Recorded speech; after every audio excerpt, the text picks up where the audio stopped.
fight.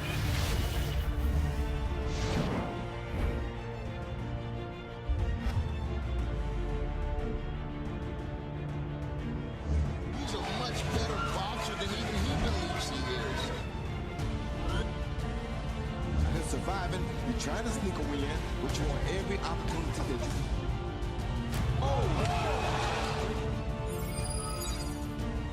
Good fighters, great fights. That's the mantra over at Probox TV.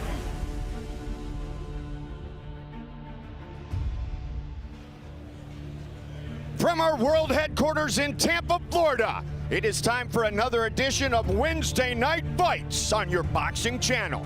This is Probox TV. We don't promote boxers, we promote boxing. We get things started with a 6-round bout in the lightweight division. Mandeep Jangra just fought right here 29 days ago in Mandeep. He put on a show. His opponent tonight is Markus. Next up, an 8-round matchup in the super welterweight division. 32-year-old Venezuelan Johan Gonzalez is 32-2 with 32 knockouts. His opponent, Argentina's Ricardo Villalba, who has battled a total of 186 rounds over his 13-year professional career. Our co-main event of the evening is scheduled for 10. It's a lightweight fight between the $1 Million Man, 15-1, Justin Pauldo, winner of 11 straight, dating back to July of 2015. He fights Eduardo Estela, a true survivor of life, who will battle here professionally in the United States for the second time.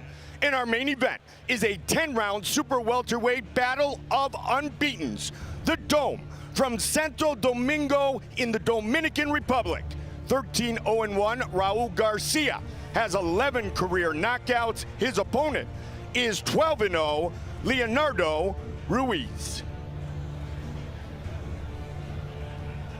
Hi again, everybody. I'm Mike Goldberg, of course, joined once again by my powerful partners, the former 2-time world champion, the Magic Man, Paulie Malignaggi, former world champion, Chris Algieri. It is all about the boxer when he steps between those ropes. But the man who trains him on a daily basis, the man who guides him and mentors him, is very important. And tonight, it's a big storyline. Bob Santos in the corner of Raul Garcia, a man you truly respect, Paulie. Absolutely. Bob Santos, one of the better trainers in the sport of boxing today. This is a battle of the trainers as well as the fighters. You know, Garcia is a good prospect, undefeated. It's a battle of undefeateds in the main event. You always get your money's worth here at Probox TV. But, you know, he's got a good style, Garcia. He's got some good wins for a prospect against some guys with good records.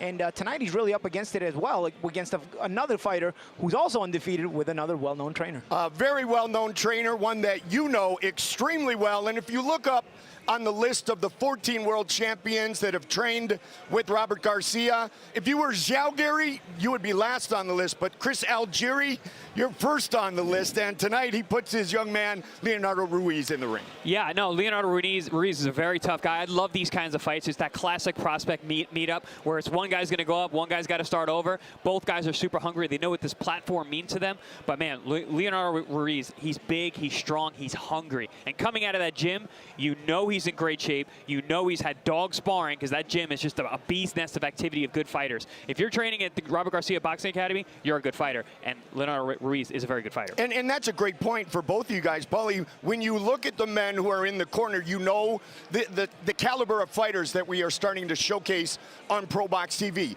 2 weeks ago, Freddie Roach was in the house. Oh, yeah. We have Freddie Roach tonight, Bob Santos and Robert Garcia. And, you know, they bring the good fighters along with them. They certainly do, and not only good fighters, but well-tested fighters, as you talked about, Chris. And both men, 24 years old in our main event. 1-0 has got to go. Maybe. We've been here a long time. Maybe.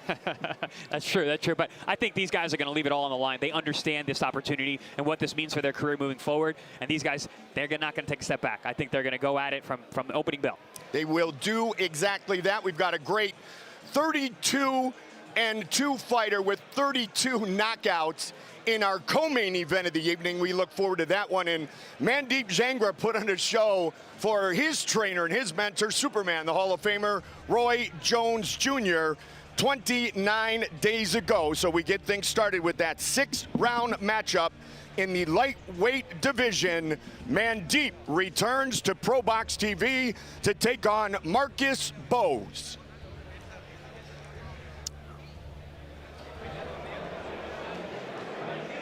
Great to have you with us as always on a Wednesday night on your boxing channel. Our tale of the tape for our first fight of the night.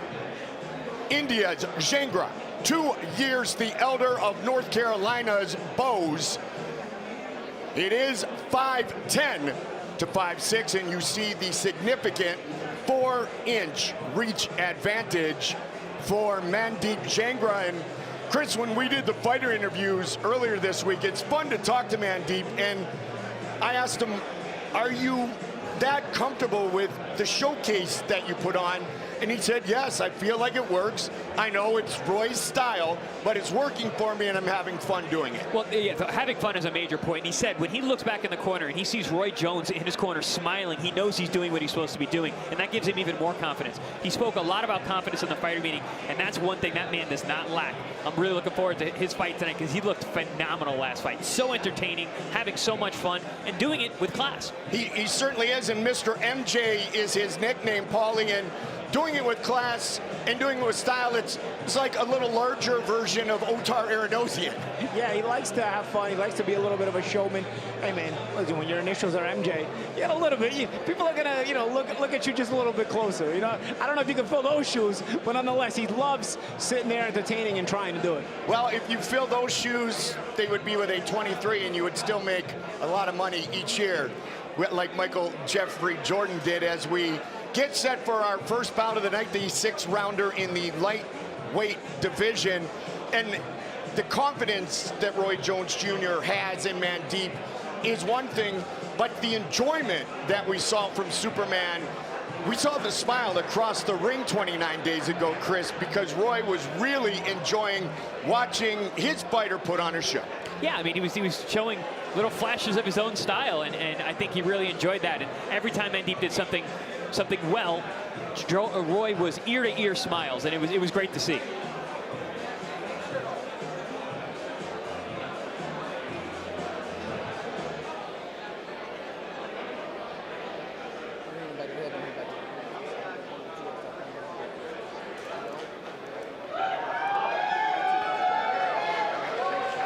Jangra coming to the ring now. I don't think they're playing his music, or is this by design with no music? I mean, he's a consummate entertainer, so it's probably by design. As our first set of fighters make it into the Pro Box ring, we get set for our first fight of the night, scheduled for 6 in the lightweight division. With the official introductions, here is Mark Lichtenfeld. Ladies and gentlemen, this bout is scheduled for 6 rounds in the lightweight division. Esta pelea está patada a 6 asaltos en el peso ligero. Los jueces, your judges, Alvaro Rodriguez, Rodolfo Aguilar, and Alexander Levin. And your referee in charge, El Arbitro Michael De Jesus. Introducing to you first, fighting out of the blue corner, wearing the black, white, and blue. En la esquina azul con pantalones negro, blanco y azul. Pesando 135.2 libras. Weighing in at 135.2 pounds. His record, 2 wins, 1 loss, with 2 wins by knockout. Con récord 2 victorias, 1 derrotas, con 2 por la vía del knockout. From Roxborough, North Carolina, Markus Pauldo, the Finesse Kid Bose. And fighting out of the red corner, wearing the black trunks. En la esquina rojo con pantalones negro. Pesando 134.8 libras. Weighing in at 134.8 pounds. He is undefeated. His record, 5 wins, no losses, 3 wins by knockout. Con récord 5 victorias, 0 derrotas, con 3 por la vía del knockout. From Haryana, India, he is Mandeep, Mr. MJ Jangra.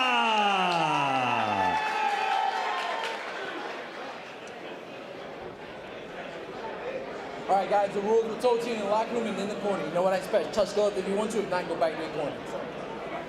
Scheduled for 6 rounds. Mandeep Jangra, 30 years old, his 2nd straight 6-rounder, as we mentioned. He fought here July 26th and was ultra impressive with the 6-round unanimous decision victory. Here we go.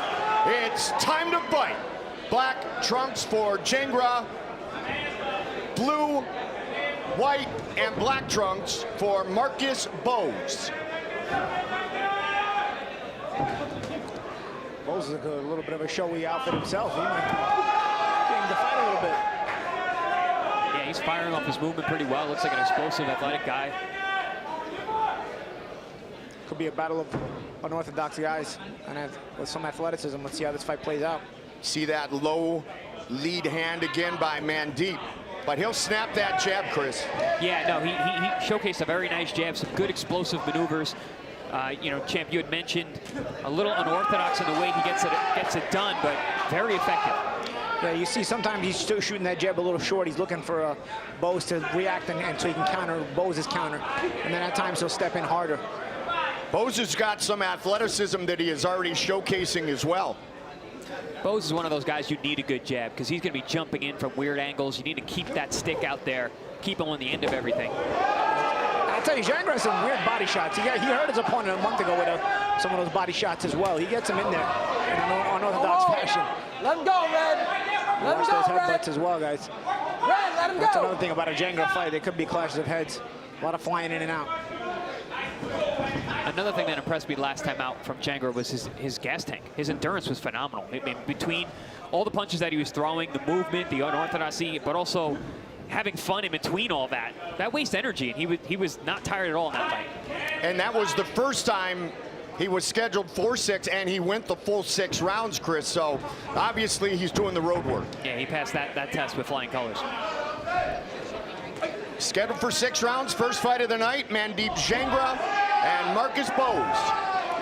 Starting to stick that jab out there now, Jangra. A little redness under the cheekbone on the left side for Jangra. You know, you had mentioned headbutts, Champ. Seems like they might be coming close together already. Yeah. Bose throwing some mean intentions as well. Bose very light on his feet as well.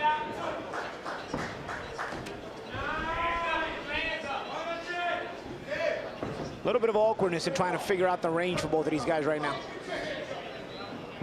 Some interesting footwork there for both guys. from both guys.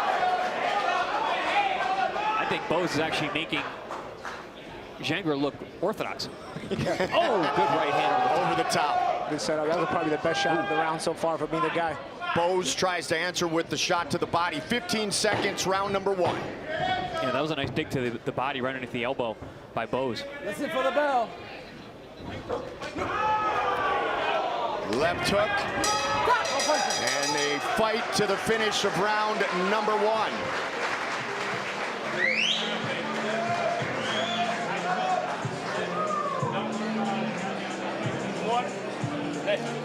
Don't worry about trying to shake your head and all that shit. Look, we're scared of your power, all right? Hollywood what we James. gonna do, keep your fucking hands up when you're moving, all right? I want you to put your hands up and catch it and return. He set him up for a trap or a fucking pull. He don't like the body shot, okay? Don't get so caught up with the goddamn head, man. Work on the body as well. Well, you think ready to do whatever, but you gotta do your thing to get up. When you come, back move and get out. Don't back straight up, and when you come, be ready, you still trying to punch. You jump in there, you go uppercut. Don't do that.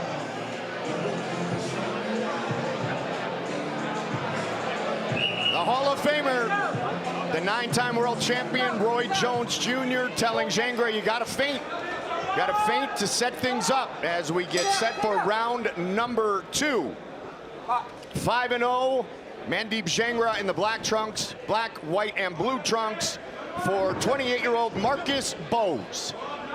Bose came out fired a good right hand to start the round.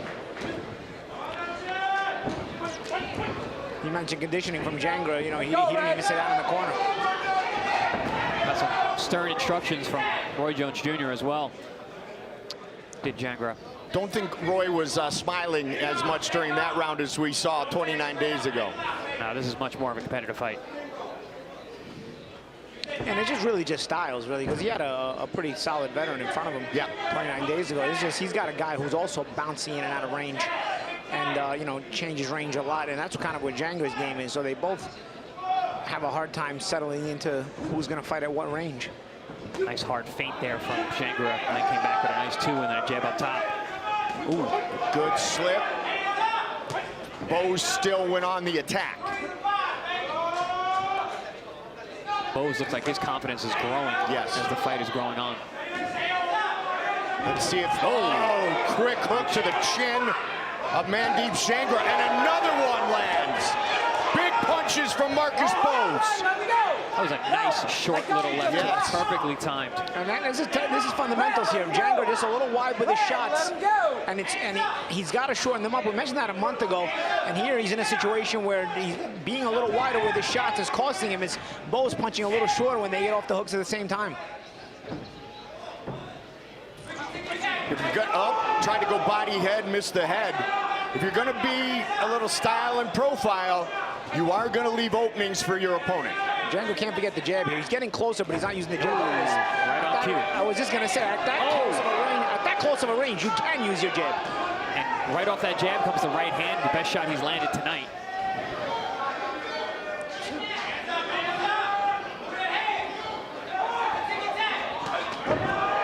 Another combination followed up by a right hand by Jangra.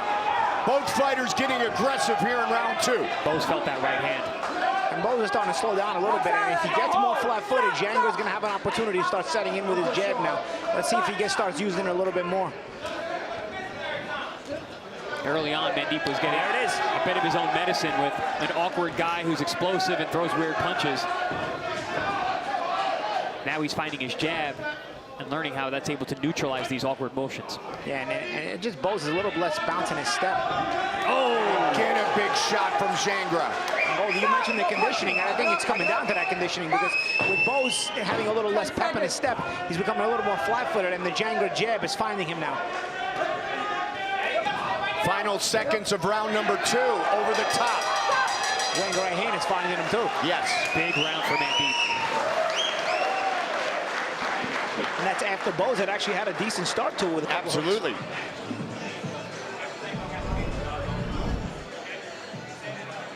We spoke about the jab and how when you've got a guy in front of you who's bouncing it unorthodox, get them to settle down with that jab, and right off that, Mandeep comes back with a really sharp right hand. He landed a couple beautiful right hands. There's another one that shook up Markus Bose in round number 2.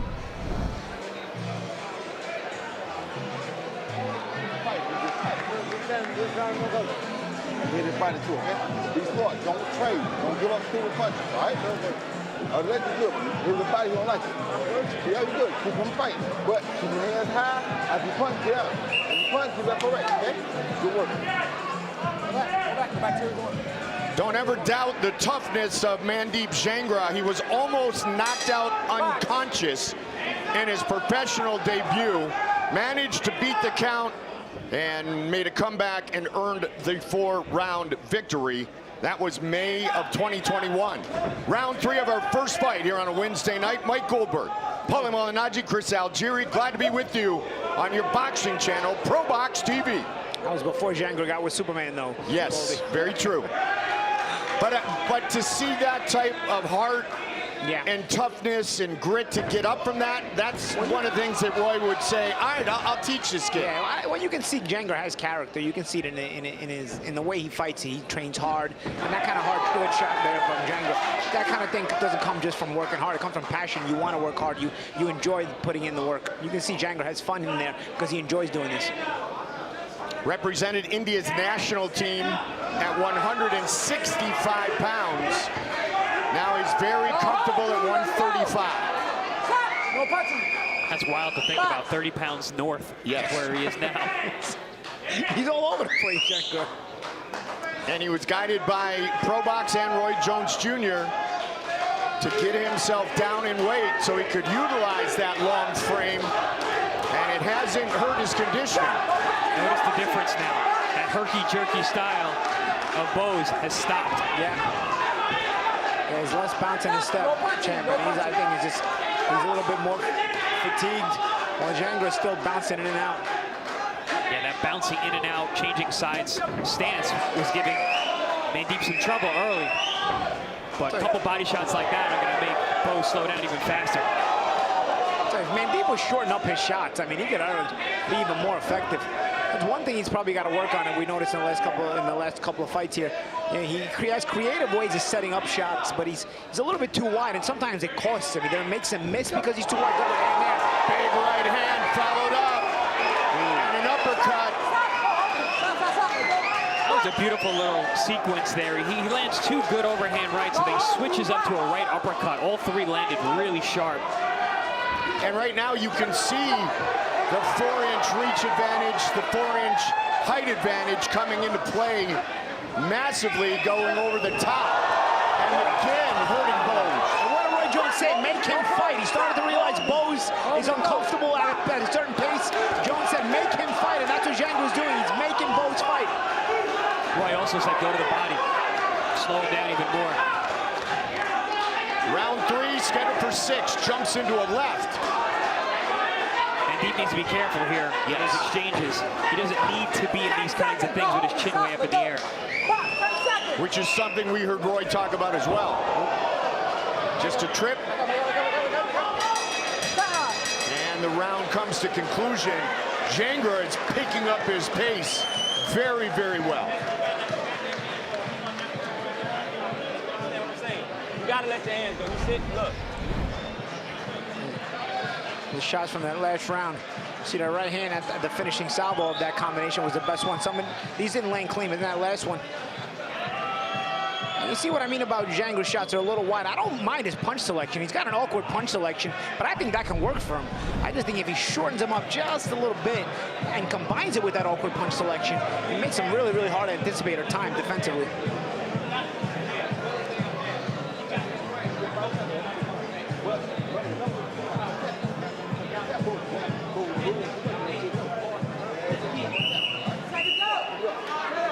So what we're looking for is tap, tap, tap, boom, boom. Tap, tap, tap, boom. You caught that, right? Roy was an entertaining fighter. He's an entertaining trainer as well. He is indeed. I can listen to that guy work a corner every round. Ooh, he got hurt. Bose wobbled on that shot. Little slip and rip, just missed from Jangra. You're absolutely right, champ. I think if Mandeep shortens up those shots here, he can get this guy out of here.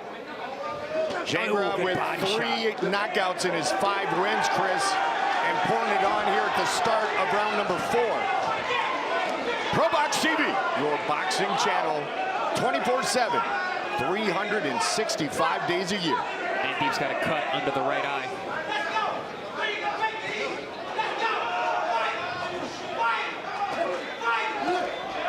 Don't know if that was caused by an accidental clash of heads or that quick hook that was landed in round number 2 by Bose. I mean, these guys are scrapping at very close range. It could be either one, but Bose did land some good shots as well.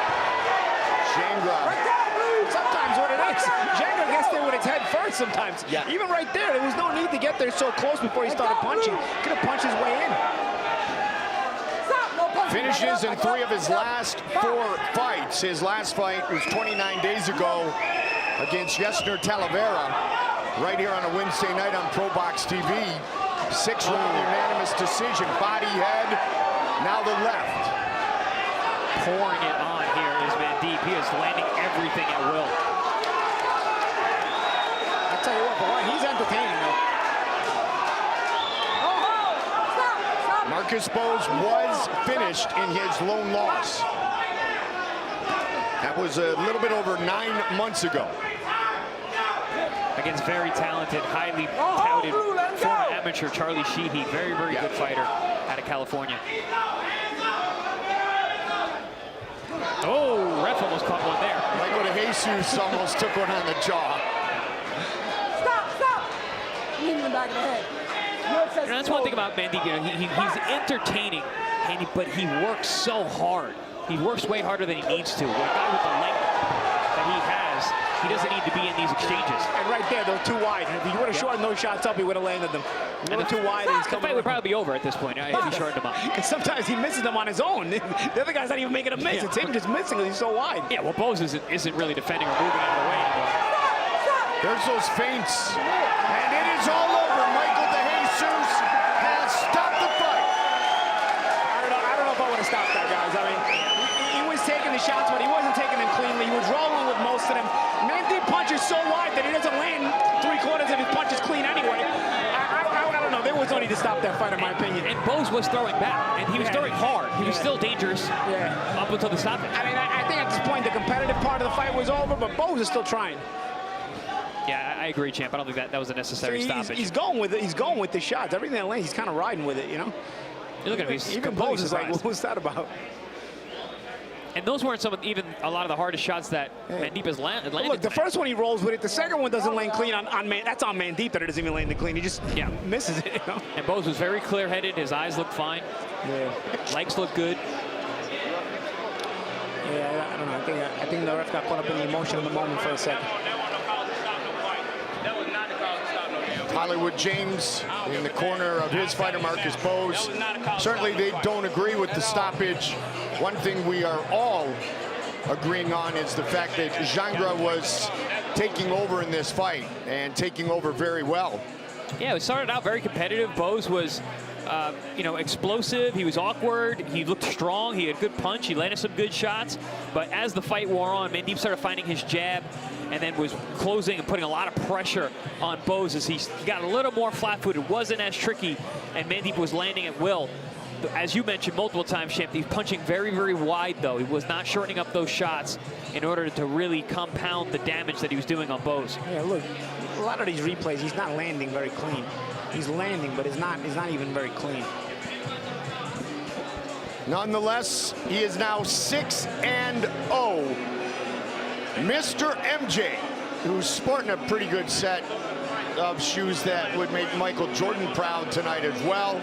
Jangra with his 4th finish, and to make it official, Mark Lichtenfeld.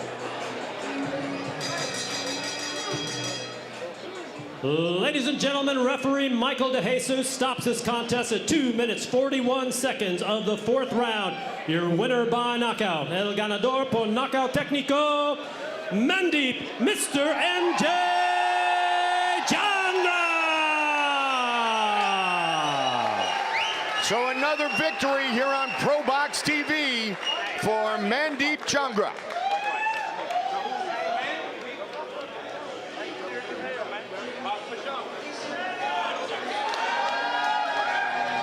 Gets the TKO in round number 4.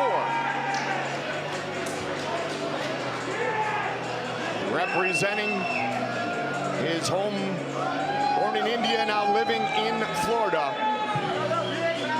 Training in Pensacola with Superman Roy Jones Jr. All right, we have all kinds of great content. Jangra was the man, but really what I want to know is when you guys do the talk shows, who the man?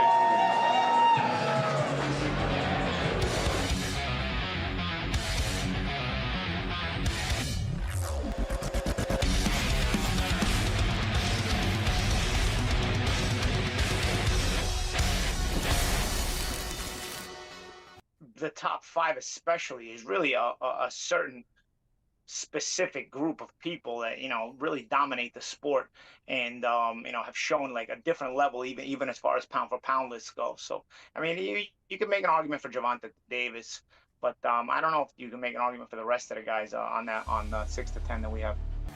Yeah, and I just want to say I had Better Biev just outside of the top 5. I had him at number 6. In my listing as well, but yeah, no, you know, pound for pound, this is all a thought experiment. We're all just kicking out ideas, and it's a discussion topic. It's basically a barbershop talk, you know, and I know a lot of people, especially guys who are fighters, don't love these because it's Terrence Bud Crawford.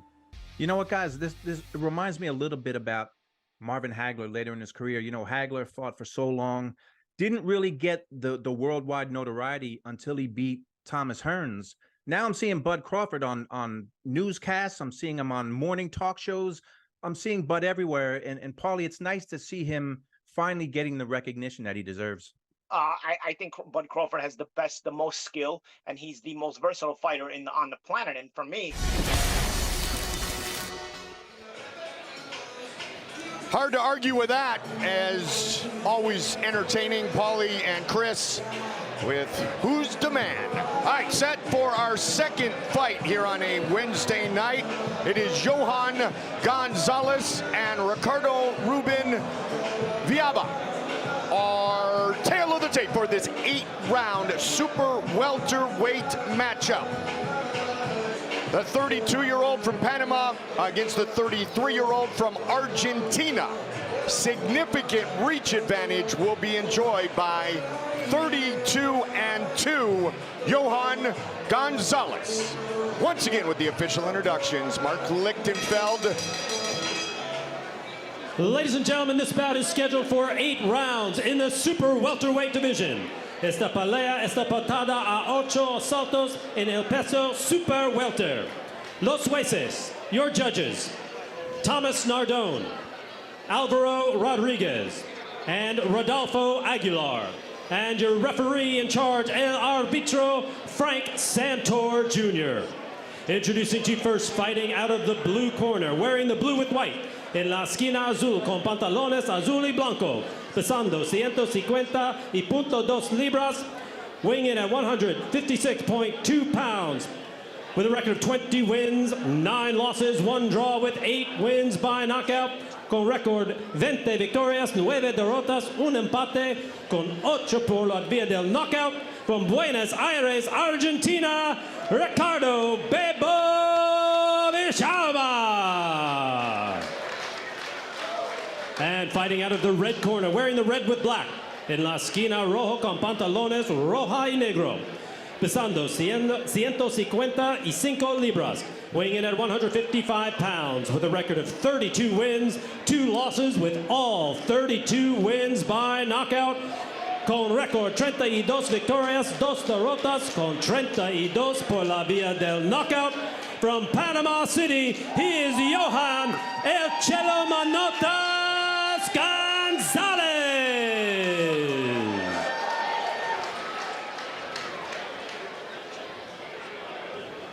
All right, we're going over all the rules in the dressing room. You know them, guys. Both trunks where they're supposed to be. Keep your gloves here above. Good luck. Fight scheduled for 8 rounds in the super welterweight division. Gonzalez, Venezuelan, now living in Panama City, against Argentina's Ricardo Villalba. Here we go. It's time to fight. Red and black trunks for 32-2 with 32 knockouts. Gonzalez, blue and white trunks for Villalba. Yeah, Gonzalez, in my notes, it had him at 72-inch reach, but I'm looking at him across the ring, and I'm like, man, this guy has very long arms. And then the tail of the cape come up to 75.5. That's a very long reach for this weight class. Oh, good body shot. Yeah, that's one you want to get in the tank early, right? Especially against an opponent who has made it a habit of finishing his opponents very quickly, Paulie. 18 of his 32 knockouts have come in round 1. Yeah, very fast starter. He's a rough, tough guy with heavy hands. Listen, 32 knockouts in 32 fights.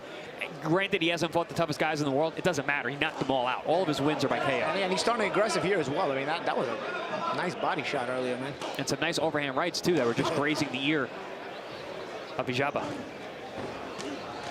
29-1, the record of Big Baby is his nickname, Villalba, and he has been stopped in 4 of those losses. Oh, he's not looking good here either. He's getting hit with some big bombs from somebody who can really punch.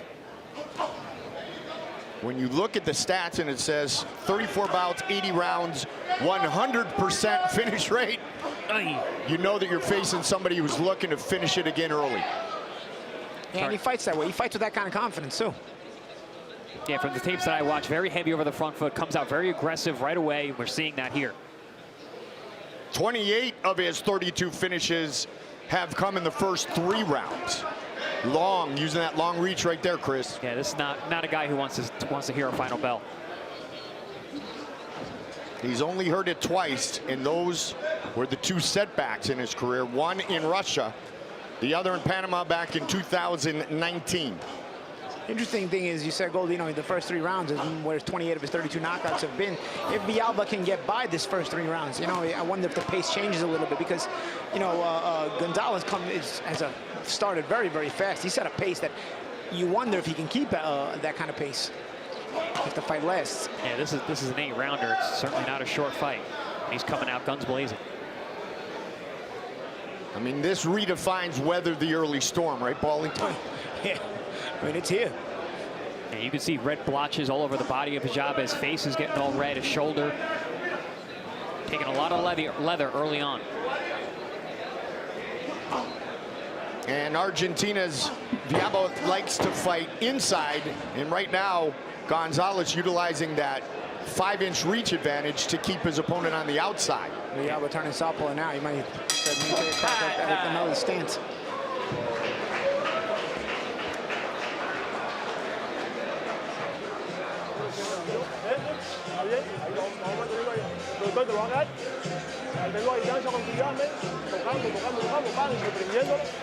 Ok, trabaja más con el gancho, con el gancho de izquierda, con este gancho, se está tirando para atrás, combina más la mano, ¿entendido? Y cuando cada vez que lo haga fallar, tiene que trabajar, ¿entendido? Ok, todo bien, y en distancia, no lo dejes que coja confianza, ok, manténlo así, a raya, ¿entendido? Toma aire, vamos. Vamos bien, entonces. Can you help us out a little bit on that, Paulie? You're saying keep hitting him? Yeah. Keep hitting him from the outside. And Johnny Gomez is saying don't get hit. Let's get inside and fight our type of fight. That's going to be the question, Chris. Can Ricardo Villalba work himself inside and get within that reach advantage of Gonzalez? Round number 2. Red and black trunks for Gonzalez, Villalba in the blue and white trunks. I gotta stop letting these ring girls distract me between rounds. Another good aspect of Probox TV. We have high-class ring girls. Great fights, great ring girls. Oh, good body shot again. He uses that range very well. 75.5-inch reach, very long for this weight class. And he lands. I mean, Villalba takes it. Villalba trying to stay busy here in round number 2. Villalba decided, you know, still worse for the wear. Yeah, might as well. He's like, I'm going to get hit anyway. I might as well just throw. I can't get out of the way. I might as well go out firing. Oh, man. This one is a little bit more of a phone booth start of round number 2. And I don't know if you guys at home can hear these shots. They are loud and heavy. And the problem I think Villalba's having is also Gonzalez is more skilled. Yes. Gonzalez is a better shot selection. He also knows how to kind of ride and counter. Born and raised in Venezuela, now living in Panama City. Double jab from Johan Gonzalez. We've had a number of Venezuelans on our air. They can all punch. What is that? What's in the water down there that all these guys can punch? Oh man, he's pouring on the punishment. Villalba is very tough. Comes right back with everything. I'd like to know what's in that water because I could use a couple gallons, Chris. Could ship it up. Oh, there you go. Body, head, mixing things up. Yeah, Villalba's been taking the shots well up until about now. You're starting to see them having an effect, head and body. Yeah, I think he decided this round he wanted to come out punching and fighting, and now he realizes that hasn't worked either. Yeah. And you can kind of see his body language now. It's a little bit dejected because, you know, that was sort of a stand he intended to make, and it didn't work. Yeah, almost like a last hurrah, right, Jim? Oh, he's hurt there. Sucked in a couple uppercuts, but he's on very wobbly legs right now from the constant attack of Gonzalez. A lot of times when you see a guy who's hurt and his legs aren't underneath him, he'll put himself on the ropes because he doesn't have to worry about his balance as much. Here you're seeing Villalba staying on the ropes on purpose. Ooh. Oh, good body shot too. Still digs it in there. Gonzalez fakes with the double jab. Over the top with the right to the body. Under 30 seconds on the clock here in round number 2. Remember that 3-round threshold? Yep. The Venezuelan. Gonzalez has still set a big pace. So I'm wondering if it goes past 3, if this pace starts to slow down. Villalba makes it past 3, though. Yeah, Gonzalez is landing on the way in and the way out. He's utilizing that range very well. And I'm not advocating towards stoppage quite yet, but Villalba took way more punishment than Bose did last fight. Yeah, They stopped Bose. Great point. Great point, Jim.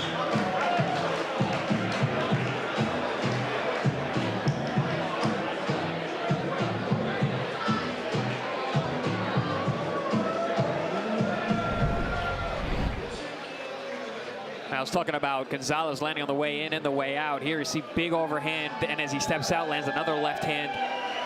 Villalba leaning against those ropes because he got wobbled moments earlier with a right hand over the top. Didn't really have his legs for the rest of that round and spent it with his back against the ropes, absorbing punishment. Those Where's your ring girl, guys?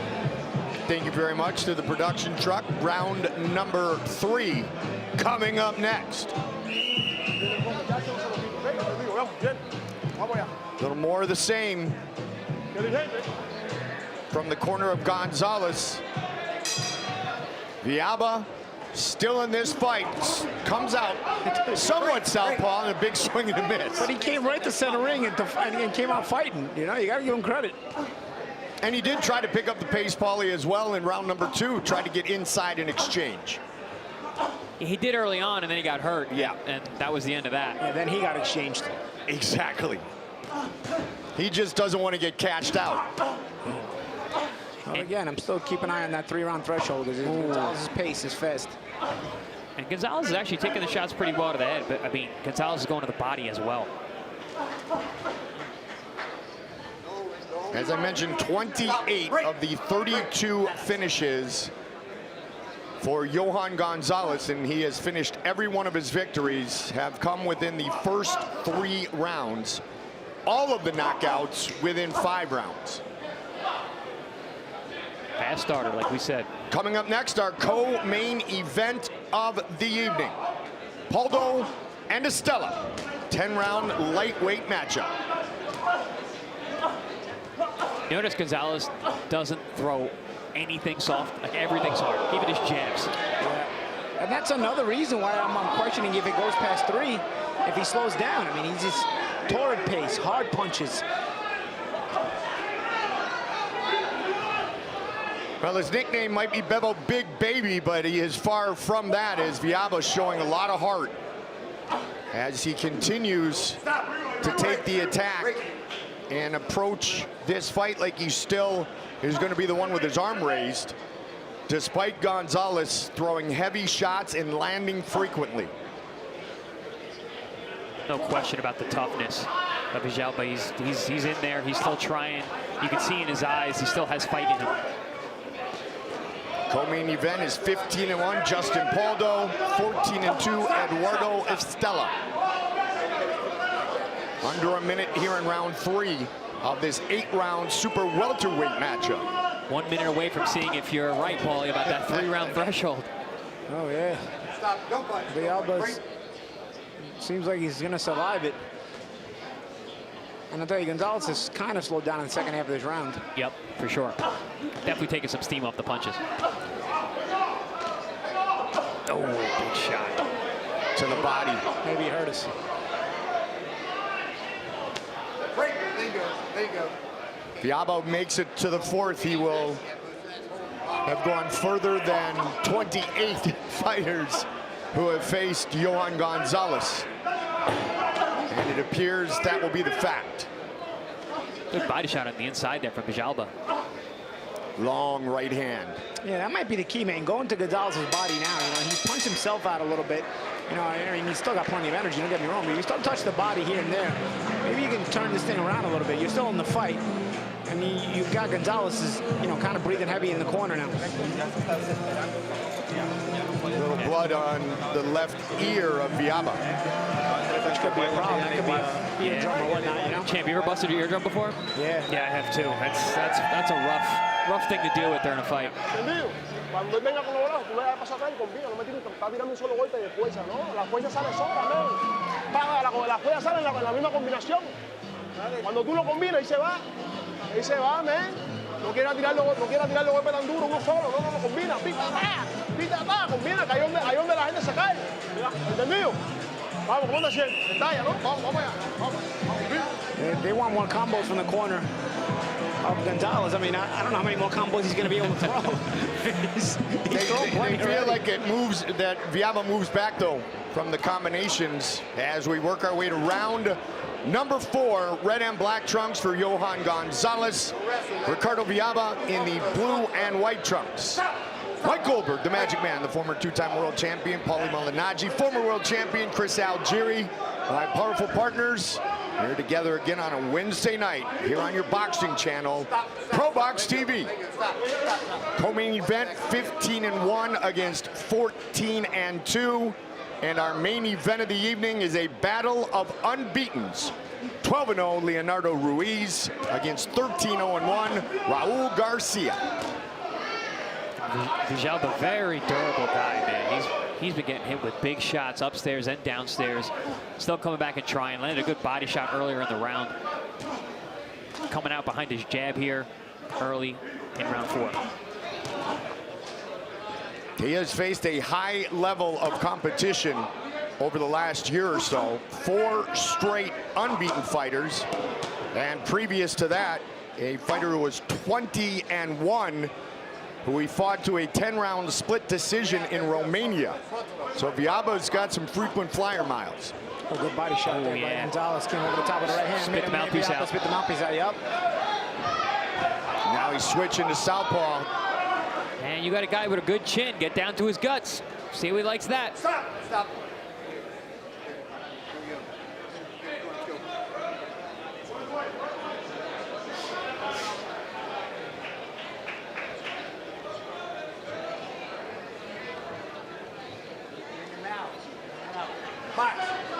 The fight continues. Red and black for 32-2, Johan Gonzalez. Representing Argentina with his trunks, Ricardo Villalba. Again over the top. That long right hand of Gonzalez. We talk about the blood from the ear of Villalba. We can see where those are coming from. Those chopping right hands from Gonzalez have been landing all night long.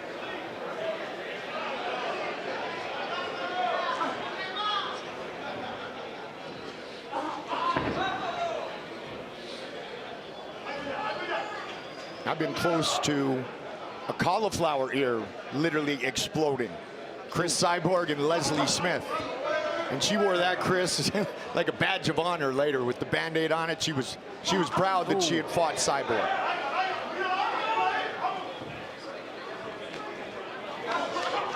Ooh, nice setup there. It looked like he was going to come with the right hand over the top and then threw it down low to Gonzalez. High percentage shot there when you got a guy against the ropes, so that right hand down low. Villalba's body language, though, still not, hasn't gotten the fight beaten out of him. No, not at all. Tough guy. Again with that right hand. And we're going to head to the 5th.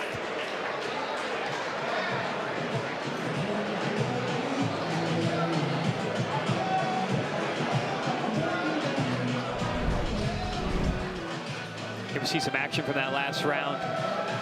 Gonzalez did a good job of shortening up on the punches that round. Took a little bit of the power up, but then those long shots like that, which have been landing all night long, have been doing some good damage. But Villalba's very, very tough taking these shots.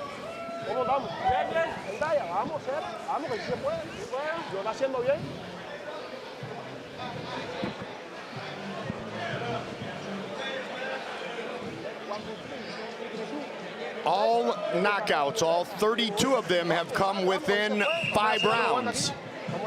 I don't know, Magic Man. You're looking like a very smart guy right now, because Gonzalez is looking very uncomfortable in between those rounds. He looks good during the round. In between, he's like, man, what is this guy made out of? Because he's probably, as Goldie gave us the stat early in the fight, he's used to getting these guys out there so soon. And you resist that onslaught. Maybe that's why the rest of them don't get knocked out. That is correct. Both of those others won by unanimous decision and by a split decision, Paulie, in 10-round fights. Yeah, look, Villalba having the best moment of the fight for him so far. Came out, landed a good right hand that definitely got the attention of Gonzalez. 30 seconds at the start of every round. Yeah, he certainly has, Chris. Oh. Well, and he's right in front. His corner's right in front of our broadcast position. And if you read the body language of Villalba, you definitely are getting a blank right now, which means he doesn't look deterred. He doesn't look beaten. He knows he's got to get something back, but he doesn't feel like he's not able to do so. Yeah, I haven't given him a round yet, but he's still very much in this fight, trying to make it competitive. And again, much to both you and Paulie's point, we'll be keeping an eye. Oh, down he goes for the first time. Big one, too. Yep. But that one, he was bouncing off the ropes and came back into the shot. Got hit twice as hard. He's up.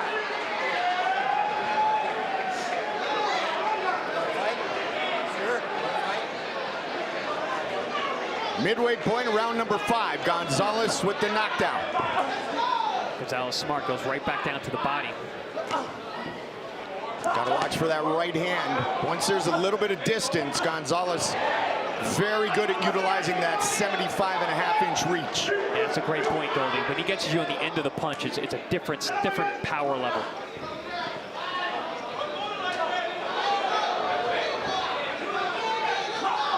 Villalba's kind of riding with that right hand. He's got to start coming back with something. Oh! Down he goes for a second time, and it is all over. 33 wins, 33 finishes, all within 5 rounds. Now, that, I think, was a good stoppage. Yes. Yeah. Smile on the face of Villalba. Nothing to be ashamed of. That man stood in there, took punishment, wanted to continue. But he is another victim of a knockout from the Venezuelan Johan Gonzalez. If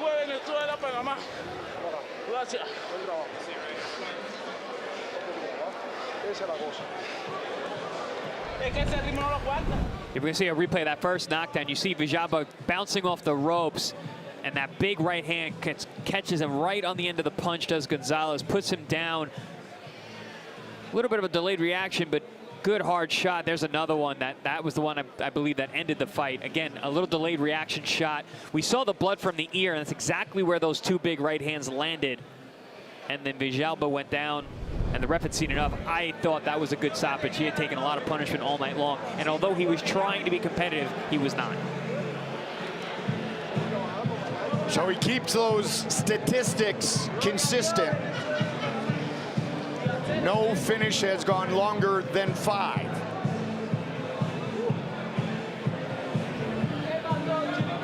Looks like we got a night of knockouts on our hands. So far, halfway through, so good. Set to make it official with the 33-2, 33 knockout victor. Once again, here is Mark Lichtenfeld. Ladies and gentlemen, referee Frank Santor Jr. stops this contest at 1 minute 57 seconds of the 5th round. Your winner by technical knockout, el ganador por knockout técnico, Johan El Chelo Manotas Gonzalez.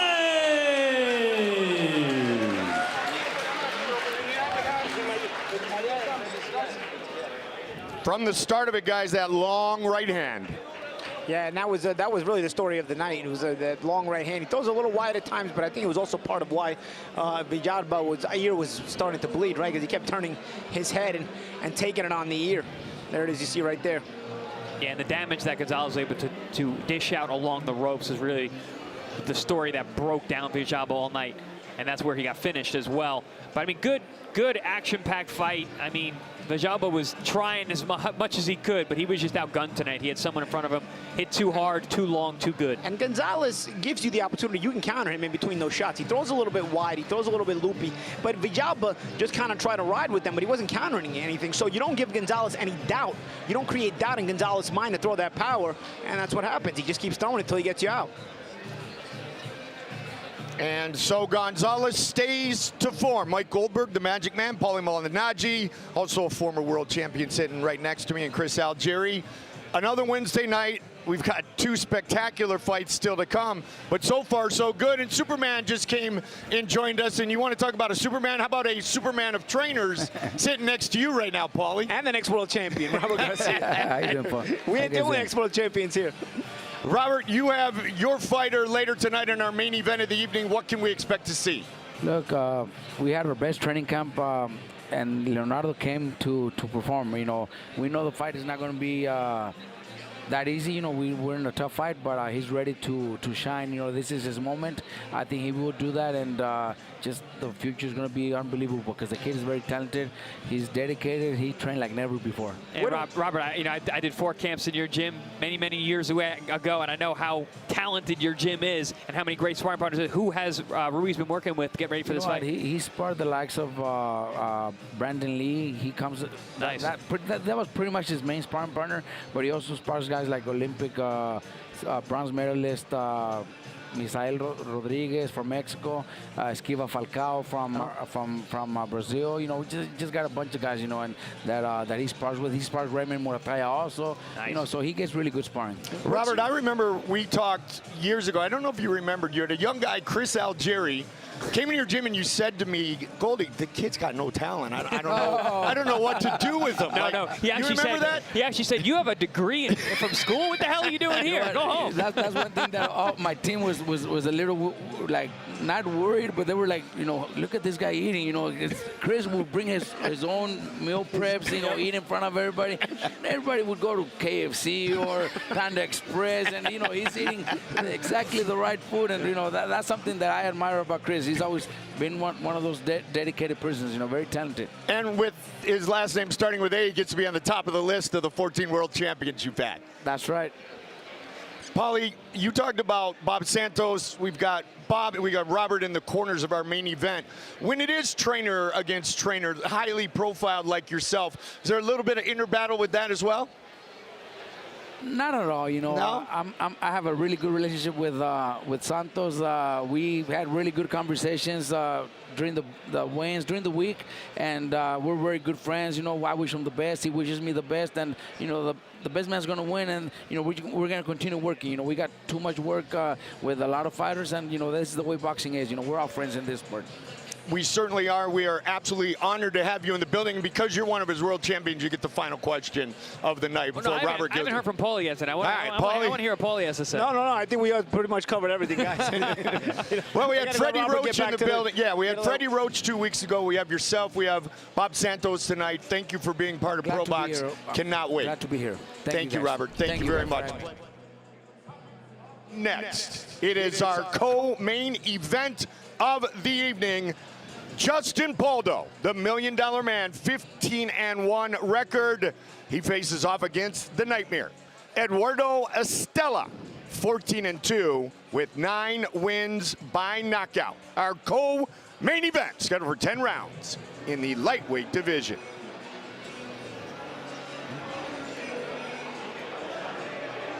Our tail of the tape for this lightweight matchup. 28-year-old out of Orlando, now living in Texas, will take on the 33-year-old from Uruguay. There is a significant height advantage for Estela, but the reach advantage will go to Justin Pauldo.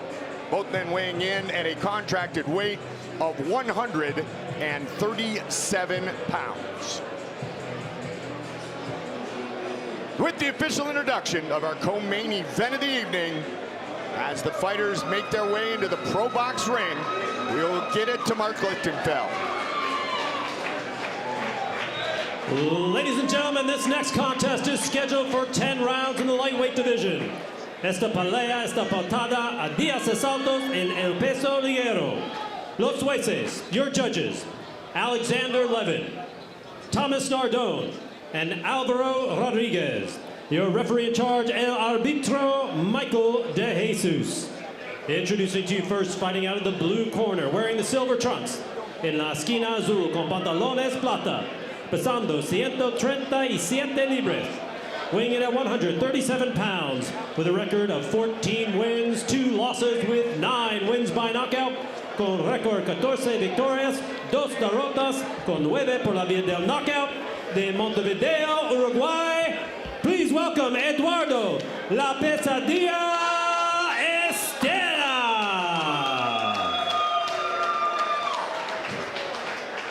And his opponent fighting out of the red corner, wearing the black trunks, en la esquina, rojo con pantalones negros, pesando 137 libras, weighing in at 137 pounds. His record, 15 wins, just 1 loss, with 7 wins by knockout, con récord 15 victorias, 1 derrotas, con 7 por la vía del knockout. From Orlando, Florida, he is Justin, the $1 Million Man, Pauldo!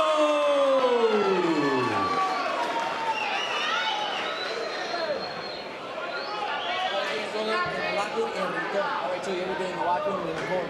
Look, I want you to get it. Touch gloves if you want to. If not, go back to your corner.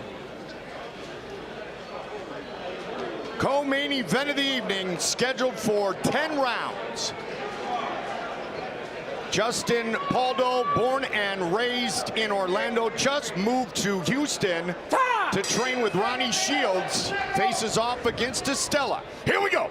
It's time to fight. Black, red, and silver trunks for Justin Pauldo. Silver trunks sported by Uruguay's Eduardo Estela. We have a great main event, but this could be a show stealer. This is a really good fight. This could be a main event on any other card. Both these guys are going to come to fight. Yeah, pesadilla, which means the nightmare in Spanish, against the $1 Million Man. Can you believe he didn't know who Ted DiBiase, the $1 Million Man, was? He did. Well, I'm getting old, man. Well, I knew during the fighter interviews that he wasn't going to know Lee Majors, the $6 Million Man. Yeah, and now you're going even beyond. Beyond Paulie's reference. Yeah, I don't even know if I know Lee Majors. Oh, no, you remember that? What was that sound? Yeah.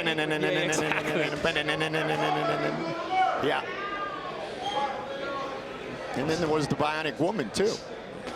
Estela coming out aggressive so far. And Pauldo trying to work behind that jab and trying to control him. Early on, we can see the styles and the makeup of both of these guys out here. Estela's going to come forward. He's got that high guard. He's going to put physical pressure. Pauldo's got that boxing ability to move on the outside, avoid some of those shots, and snap those fast jabs. Pauldo would like to stay busy, thus the move to Ronnie Shields' team. Shields not in attendance here tonight. So he is being cornered by Latravia Pierce and his father, Gene. But Pauldo going to a man who has coached the likes of Tyson, Pernell Whitaker, has Jermell Charlo, David Morale, a lot of other great up-and-coming fighters. Let's see if he can showcase some of his new skills here tonight. Pauldo just on a really nice left hook to the body, split the guard of Estela. Keep him up, keep him up. That's one thing I noticed when I watched tape of Pauldo. He's a really sharp overhand counter right, and then he comes back with left hooks to the body off the right hands quite well. Yeah, and I like the way Estela a couple of times has come with a left hook right hand combination this round. You know, he's tried it again. He's been trying pretty active with it, and a couple of times he's been able to land it. There he is again. He tries it, sort of like a hybrid jab, almost weird hook. But the right hand is the shot he's trying to land behind it, and he sneaks it in. Estela's being very smart to where he's throwing that right hand. He's throwing it over the shoulder to where Pauldo's going. That's a good move against a guy who fights with that low hand, that front low hand. Yeah, and it's not always landing, but what it's doing is it's busting the position of Pauldo. Because Pauldo counters off that quite well at times. And when you throw a punch like that, you're not able to counter because you're off balance.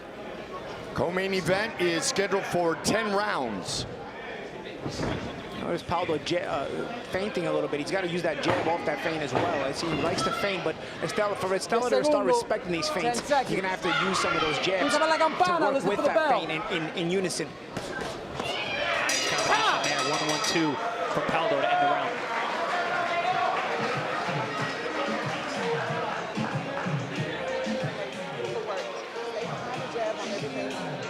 Just like you're going, you see him reaching. You see him reaching with that one.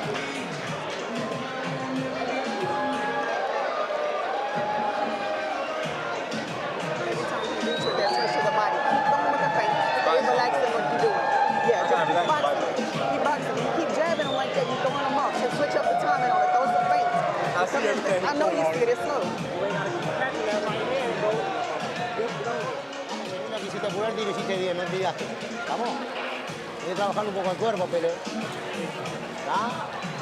Estar vivo, vivo como estás. Vos sos la pesadilla. Vamos. Vamos. Toma, Leo. Second fight in the U.S. for Eduardo Estela.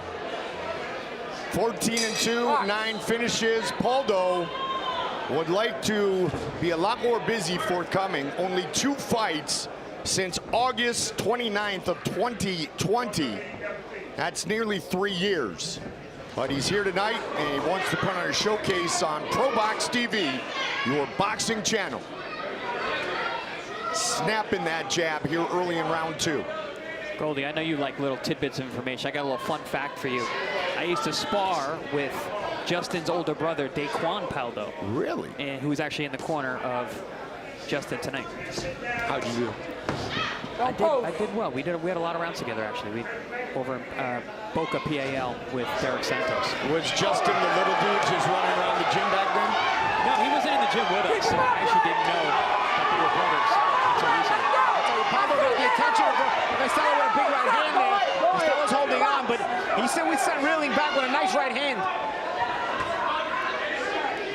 Father Gene, Chris, in the corner tonight, as I mentioned. So it's a family affair for Justin Pauldo, born and raised in Orlando. And Estela's smart. Even though he got rocked earlier, he came back to the body with the right hand. Both these guys are throwing very heavy punches. Estela has only lost twice in his professional career. One of those came to 21-2. Angel Fierro, that was in Sinaloa, Mexico back in March. A 7th-round finish that did not go his way. Mauricio Lara, the other fighter he has fallen to. Other than that, perfect 14 wins, 9 knockouts. Oh, good counter right. And that's why Pauldo has to mix that rhythm with that jab, with those feints, and fire with those feints, because Estela's looking to come over the top of it with the right hand. Estela with a good amateur pedigree, fell short of representing his country in the 2016 Olympic Games, and that's when he turned professional. Estela looking very dialed in here. Recovered from that earlier shot. Putting a good counter left hook there from Pauldo. Oh! Big right hand from Estela. Pauldo took that well. That was a big shot. He did take it well. One thing Estela could do, though, is cut off the ring. I think not all of these guys know how to cut off the ring. You'd be shocked at how many pressure guys have no idea how to cut off the ring. It's actually frustrating to watch, because if you're going to be a pressure guy, at least learn how to fight a pressure style. You know, and thing about Estela, he's following Pauldo around the ring, and he's having mild success at times. But also, some of the success Pauldo is able to have is because he's able to find these openings through his footwork and create some of those openings and create some of those shots. No, you're absolutely right. I was noticing that in the first round. But in Pauldo, kind of guy who wants to be in the outside and counter, if you're stepping over with him, you don't give him those opportunities to set up. Matter of fact, the good left hook that Pauldo landed right before he got hit with the right hand, that good left hook was able to be set up because Pauldo was able to step over to the left instead of being cut off. And we may see it here. There it is right there, yeah. So he's able to step right out, right here. And here, actually, he ended up trapping himself against the corner. He stops there, and then you're going to see, this is when the right hand's coming from. He actually partially rolled with it. It looked a lot worse than in live real time, but there Pauldo actually rolled with a lot of it. That's probably why he took it so well. Yeah, because that looked like it was a clean shot, but yeah, on the replay, you could see he did roll with it. Sometimes it's hard to tell when guys have those bigger beards how much they really land. Estela, born in Uruguay, his family settled in Argentina during his childhood. Life knocked him around. His mother would go hungry many nights in order to ensure he and his siblings would be fed. And so a tough upbringing, and he's now one of the toughest boxers that we are going to showcase here on Probox TV. Silver trunks for Eduardo Estela, black, red, and silver for the $1 Million Man, Justin Pauldo. Estela trying to go to that body, slow down Pauldo, but Pauldo goes back to that body too. Pauldo has that explosive speed, but Estela trying to stay with that body, trying to take it away from him. Both guys landed some really good shots. Estela mostly to the body and then a left hook upstairs, but Pauldo came back upstairs with a right hand. Double left hook. Still to come, our main event of the evening, a battle of unbeatens. Raul Garcia, Leonardo Ruiz. Nice counter right hand there from Pauldo. Yeah, good timing shot there, keeping alert, realizing that Estela was kind of attacking in the same speed, in the same way, held his ground and came out with a nice counter right hand. Surprise, surprise, guys. We got another awesome fight on Probox TV. Good hook there up top by Estela. If you're watching at home, do not get up to go grab a beer during this fight. This is a great scrap. Guys going back and forth. And both guys trying to cement themselves at center ring now, trying to position themselves, trying to take control of that ring. And neither guy wants to give that up. Yeah, no one's taking control yet. Exactly. And you look at the powerful frame of both of these fighters, and they weighed in at 137 24 hours ago. Both men are definitely built for power, built for durability. 15-1 Pauldo, 14-2 Estela. Pauldo very quick, very explosive, but Estela looks like he's a physically strong guy with heavy hands. He was out of the ring for nearly 2 years, 2 months, 13 days from a loss to Lara till later, and he was just going through some personal things, trying to find himself the opportunity to get fights, and now he just exudes a ton of gratitude. And he's still on his feet fighting tonight here on Probox TV. Eduardo Estela. Guys like this always have a home here on Probox TV. Yes, especially if they're going to put on a show like we're seeing once again. Pauldo, when he gets in that rhythm with that jab, he starts getting nice with it, but that's why Estela wants to start backing him up. But to your point, champ, he's following him around the ring, and he's letting him escape laterally whenever he wants to. Yeah, and that's been a big, big key for Pauldo. Big swing and a miss from Estela. Double jab followed by the right. Yeah, Justin Pauldo, very, very sharp. When he's able to set and keep a distance, he's very, very sharp. 10 segundos. Nice feint. Escúchame la campana, los europeos. Combination from Estela late in the round. We got ourselves a fight. Oh yeah, it's a scrap here. Toma, Leo. Swing him wide like that and he missing. And you see him and he turn around. Remember, just like we worked on, that's when you got to jump on him, but you got to give me more than one. Because he there, he can't mess with your speed. Let yours off and then get back out. Keep staying on the jab and keep him, you know what I'm saying, that it is. Don't let him get off. So you just need to start working that body some more. Put your feet out.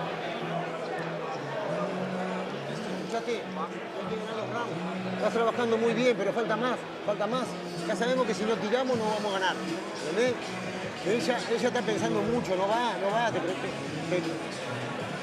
te respeta, ¿entendés? Pero vamos. Stop thinking you need to drop him if you're going to win this fight. And yes, I am getting help with the translation. Because, Paul, you know I'm still working on the only language I speak, and that's English.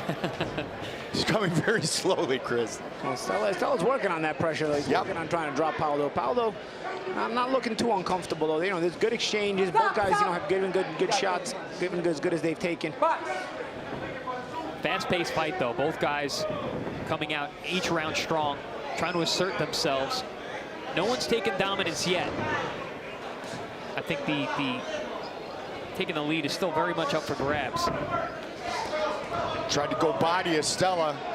Estela just trying to apply as much pressure as possible on Pauldo, and it worked with that right hand. One key thing I'm noticing about Pauldo, although he's got fast hands, he's a little bit slow on his feet, but he rolls well from where he's at. Here's the only thing: when he's in a defensive posture, he doesn't really fight well going backwards. He has to kind of be planted and rolling to punch back at you. If he's going backwards, he needs to stop in order to punch. A lot of guys with good jabs, they're able to fight going backwards. I notice when Estela's able to consistently back up Pauldo, Pauldo doesn't really fight unless he's able to get reset and replanted. Which makes it all the more important for Estela to cut off the ring. Because then Pauldo doesn't find the moments like this where now he's able to get his hands off. I haven't really seen Estela get backed up yet. That's the first time that Pauldo was able to pin him along the ropes. Didn't get much done with it, but still an interesting thing. Ooh, big overhand right from Estela. Pauldo likes that 1-1-2. Yeah, see from here, but we can roll and counter. He does a good job here in these spots right here, Pauldo. Fights very well on the inside because he's got those rolling shots, and he lets his hands go, especially the body with both hands. I love that on the inside. Yeah, and he creates the opening because his feet are able to be planted. But as soon as he's got to pick up his feet to go backwards, he's not able to throw back. You could hear that left a moment ago, Paulie. Yeah, good give and take, good back and forth from both of these guys. Not an easy fight to judge, I'll tell you that. No, this is Nip Tuck.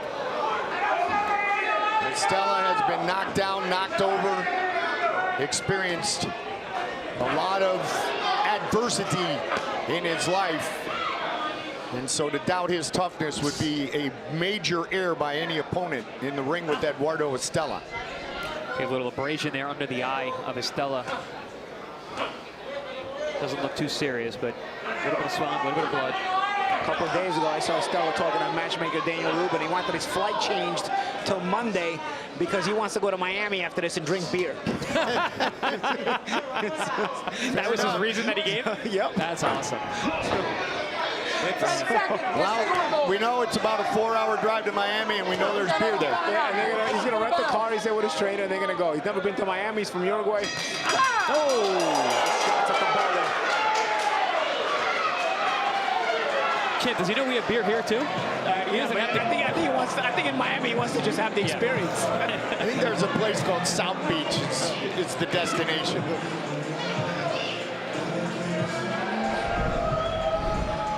Some of that action there. There's that body, that again, that hook right hand that I've been talking about earlier in the fight.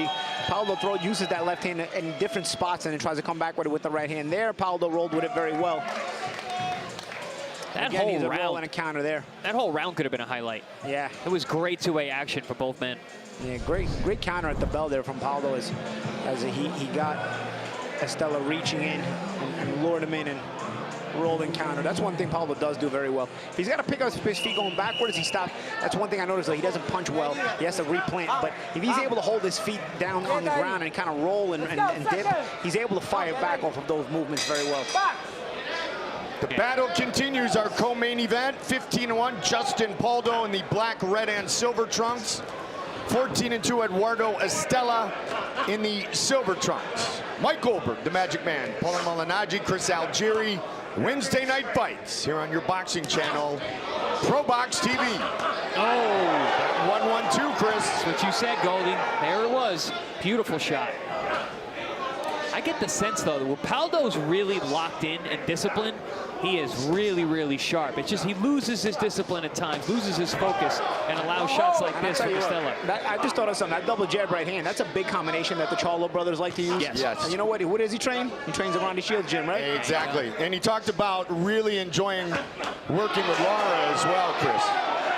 You know, Pauldo heard me talking about a hook right hand from Estela, so he's like, you know what, I'm going to throw my hook and left. Hook followed by right hand. Nice shots there landed on Estela by Pauldo. Arizonde has really become a man that he has looked up to. 28-year-old Justin Pauldo said he's gained a lot of knowledge by being in the gym with him.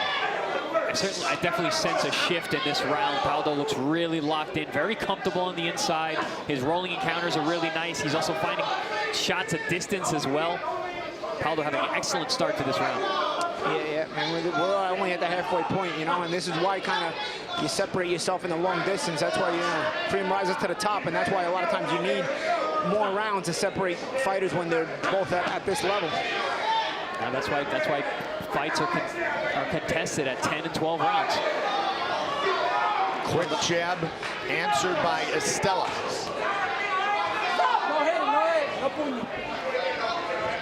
You want to talk about kick saving a beauty, if you will, from hockey terms, but boxing saved Estela more than once. He and his friends had planned a robbery, literally, but the day before, Estela decided he wasn't going to miss his training. Unfortunately, his brother wound up in prison 8 years for the act that he had opted out of. Said, most of my friends have not had the same fate in the path as I do, so Estela grateful every time he wakes up, and every day he's able to put on the gloves, train, and compete tonight in our co-main event. Good roll right hand again from Pauldo. He's starting to find that timing more and more. Those quick hands that you talked about, Paulie, closing the gap, 20 seconds. A very good round for Justin Pauldo. Yeah, this has been the round that you've really seen the most separation of either man. 10 segundos, 10 seconds. Escucha la campana, listen for the bell. Another night of great fights on Probox TV.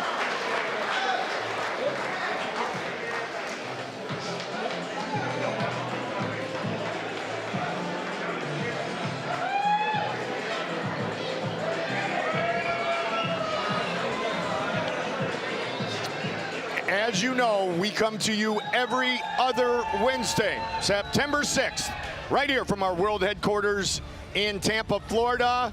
We've got Hot Rod, the Serbian, fighting out of St. Petersburg, 27-2 with 19 knockouts against the Brit, Mickey Ellison. 14 wins, 5 finishes. That is our main event of the evening. Join us for all the action Wednesday, September 6th, here on Probox TV. It's safe. Let's go, seconds out, vámonos. Box. Co-main event scheduled for 10, round number 6. And Estela works the body early. Estela trying to impose himself here. Trying to get that round back. He gave away a big round last round. And he's trying to get the psychological edge back, or at least not to try not to give it to Pauldo consistently. First career 10-rounder for Justin Pauldo.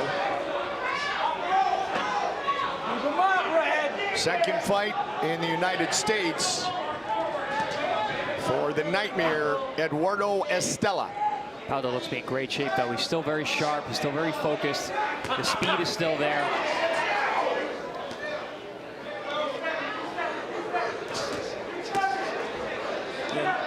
He's starting to get, Pauldo's also starting to get that radar on the shots of Estela. He's starting to see them and roll with them and ride with them pretty well. Estela's going to have to drop in some feints or something in there to mix in that attack, as Pauldo's not letting him lay clean anymore. Now he's very, very comfortable in there. He doesn't mind the punches whizzing by anymore. He's got the rhythm, the range. Like you said, that radar is tuned in. And Estela's not changing the speed on the punches, not dropping in feints in between them to kind of break up that defensive radar. You see Pauldo right there catching the shots on the glove and then firing right back. You know, it's not an issue anymore, cutting off the ring, because Pauldo's controlling the center of the ring now. Yeah. There's been a shift. You lose your opportunity. That boat now sails. Couple of fights early in his native land of Uruguay. A lot of fights in Argentina for Estela. Back on November of last year, he beat 19-0 Ruben Torres in his first fight in the U.S. by 8-round split decision. So Pauldo set up that hook right hand combination as Estela kept walking into the right hand. Took his time, though. Very, very smart and patient was Pauldo. Estela with the 1-1-2. Yeah, but just look at the confidence and the comfortability of Pauldo, controlling the center of the ring, keeping that distance where he wants it, feinting, moving, rolling. Yeah, he's not being driven back to the ropes anymore, to where we're complaining, like you said, about Estela not cutting off the ring. Now Pauldo's comfortable at center ring. He's holding his ground, rolling and slipping and sliding right from where he's at. A couple of steps here, but ultimately he's holding that ground. Yeah, he doesn't need to step back. He doesn't need to stay in the outskirts of the ring. He's got his range. He's still, like I said, sharp and fast. Well, Pauldo trying to make up for lost time between big gaps in which he was in the ring to pad or to continue to build, better said, his record, which is 15-1. He missed weight badly in a fight against Rolly Romero, and that fight went south. It did not happen, and he blames himself for it. Big opportunity there. Yeah, he blames himself. As now Rolly is the WBA world champion. Yep. And honestly, that's a fight that, from what I'm seeing right here, this guy could beat Rolly. It's a good fight. Yeah, he looks sharp. Coming up next, it is our main event of the evening. A little bit. Little bit of a Rolly look-alike. You don't fight like Rolly, though. Leonardo Ruiz and Raul Garcia.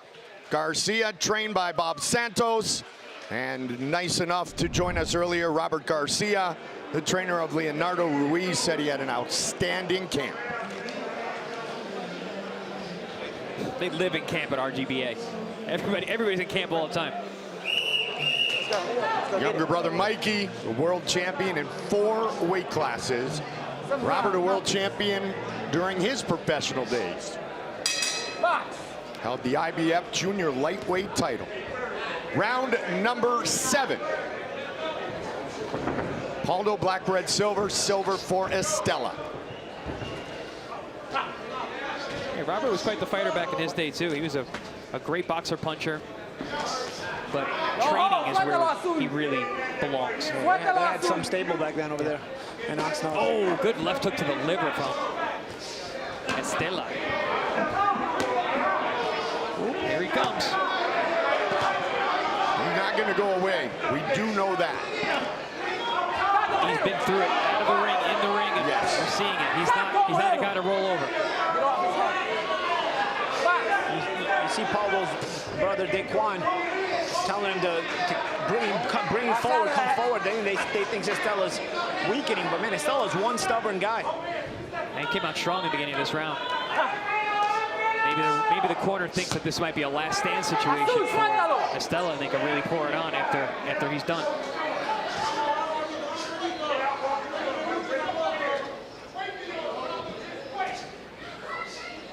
Marcos Chino Maidana, one of the many world champions who trained with Robert Garcia. Oh, good right hand there by Estela. Once in a while, he gets one through.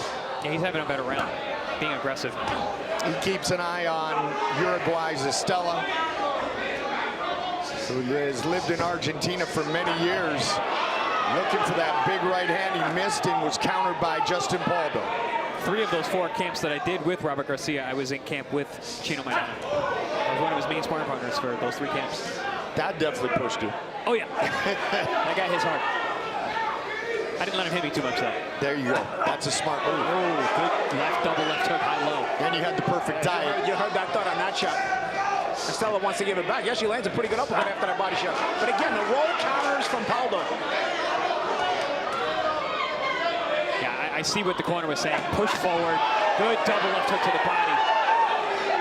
A lot of snap on the punches from Justin Pauldo. Oh, beautiful counter.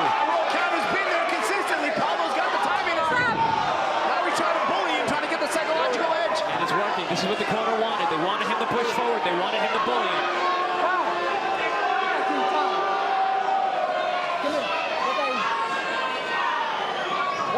For what?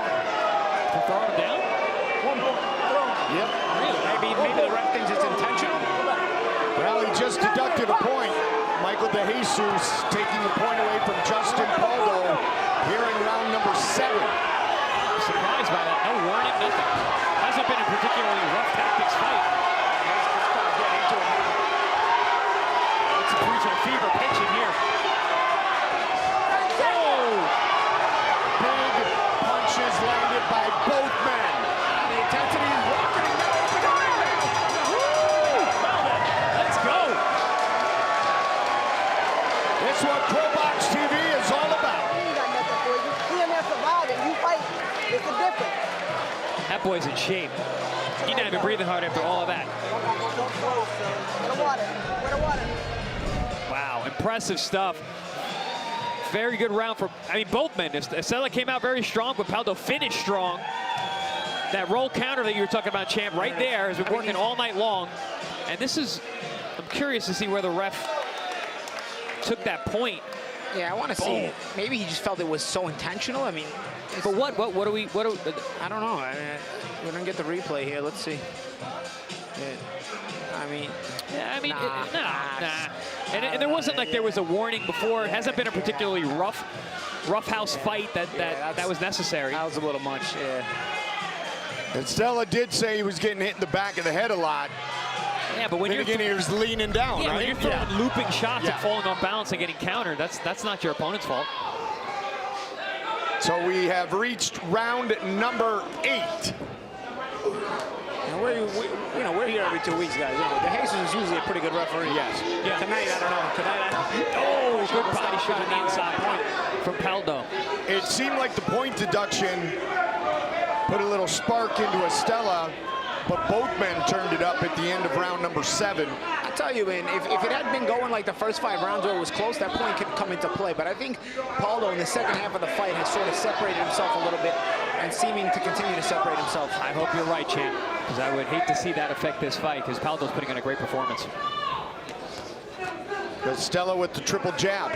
And if you're Eduardo Estela, you may look at it as, all right, I got a point, an extra point, if you will, a point deducted from my opponent. Now let's take advantage of it. Well, that's only and push it the rest of the way. That's only if you think you won the round. If you lost the round, it would have been a 9-9. But regardless, depending on how you had those first 5 rounds, which were tightly contested, you know, this could be a very much a close fight. Pauldo, I love those tricky left hooks he throws when he makes a guy miss. He rolls counters and finds that little left hook to the body. Whether it's hard or not, you know, you get touched to the body when you miss a shot, you feel it. Oh! Pauldo did go the distance in his lone loss. A fight he feels that he did earn a victory in, but he didn't stress about it. He just went back to the gym and worked harder. And that split decision was all the way back in March of 2015. 1-1-2 again, Chris. In 2015, we're talking 8 years ago. That's a lifetime in this sport. And also, you know, from that first half of the fight, Pauldo really has not been backed up to the ropes anymore. Pauldo's done a very good job of controlling that real estate at center ring. Estela's stubborn. He doesn't go back to the ropes either. But, you know, with this battle here at center ring, it's been Pauldo with the better shot selection and better brains in terms of finding the angles. Yeah, he's just sharper. And one thing, he hasn't changed his pace at all. He's still very explosive, very quick. I mentioned how he's in such good shape. You can tell. Yeah, and Estela hasn't made any adjustments either. The punches keep coming at the same speed. It's a speed that Pauldo now has kind of recognized and has the radar on it and has the timing on it. And Estela has continued not to make the effort. He's now just going with will and not skill. And you're going to have to do more than just have will to beat a guy with the skill set of Pauldo. And you could tell a moment ago when there was a little pushing and the head was down by Estela, you could see the discipline of Pauldo not to push too hard after having that, right or wrong, after having the point deducted earlier. That just shows the awareness of Pauldo. He's so dialed in right now. Man, you said that way better than I did. Thank you, Chris. I got you.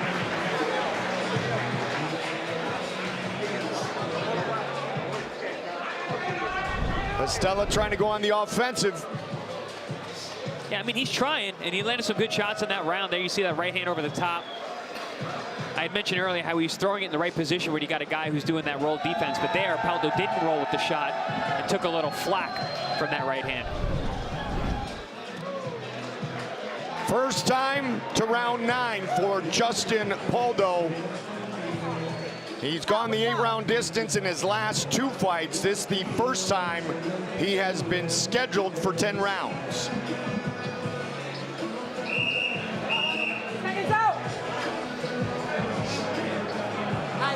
Also the first time to round 9 for Estela. He has been scheduled for 10 on more than one occasion. Deepest he went was round 8. Body shot. Estela tries to answer. Pauldo, black, red, and silver trunks. Silver for Eduardo Estela. Born in Uruguay, raised in Argentina.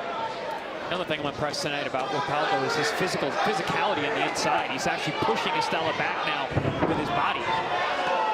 But Estela's having a good opening to this round. Certainly big is. shots. He's digging in.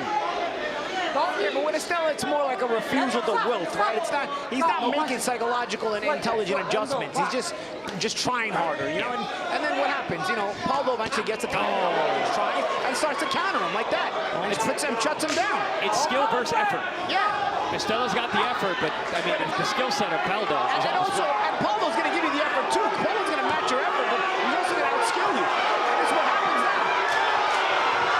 Flurry in the corner right in front of us. Round 9. This one's scheduled for 10. Good dig to the body. Quick uppercut. Yeah, I think he might have affected Estela with some of those shots. Yeah, that body shot especially. Yeah, Estela looks like he's in slow motion.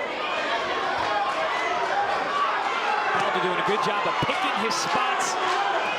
Ooh, good body shot from Estela. Pauldo walks right through it. No punching, no punching. Suéltalo, suéltalo. I'll tell you, Estela's going to earn his beers. Yes, absolutely. One way or the other. I want to buy this guy a beer either way. Stopped in the 2 losses of his professional career and stopped late in both of them, 7th round and 8th round, hoping not to have a similar type fate here in round 9 in our co-main event. Very heavy breaths in from Estela as he moves around the ring. And again, you notice that second half. Estela surprised him. I was going to say, you notice that second half of the fight, it's been Pauldo who's controlled the center ring more and more, and now it's Estela who's actually being pressured, and it's Pauldo who could probably do a better job of cutting off the ring as he's following Estela around, pressing him. 1, 2, 3 upstairs real quick from Pauldo. Cut there underneath the cheek of Estela. Open back up. Pauldo doing a good job of recharging, saving up his power and his speed. Oh, good lead right hand there, sharp shot.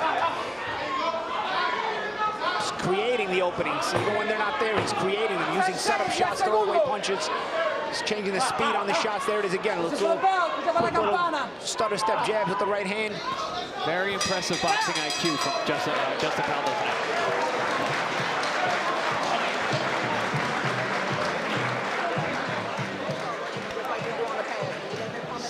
Step around and go right back to it and fire back another one. He's tired. What he's doing is every time he's stepping back, listen, when he's stepping back though, he's taking a breath. Listen, when he step back to take that breath, pop him with a jab. Move around, set up a number combination. Let him go. If you need to take a break, pop the jab. Stay busy with that. Stay on it with the jab. Just move your feet, just like we work the pass. You ain't got to do nothing different. He right there for it. You need to split if you good. No. Pero no tiene para ganarte, boludo, no tiene para ganarte. Tenés que ganar este round como sea, con huevo, por favor. ¿Sí? ¿Estamos? Dale aire. Vamos. Vamos. Bucal.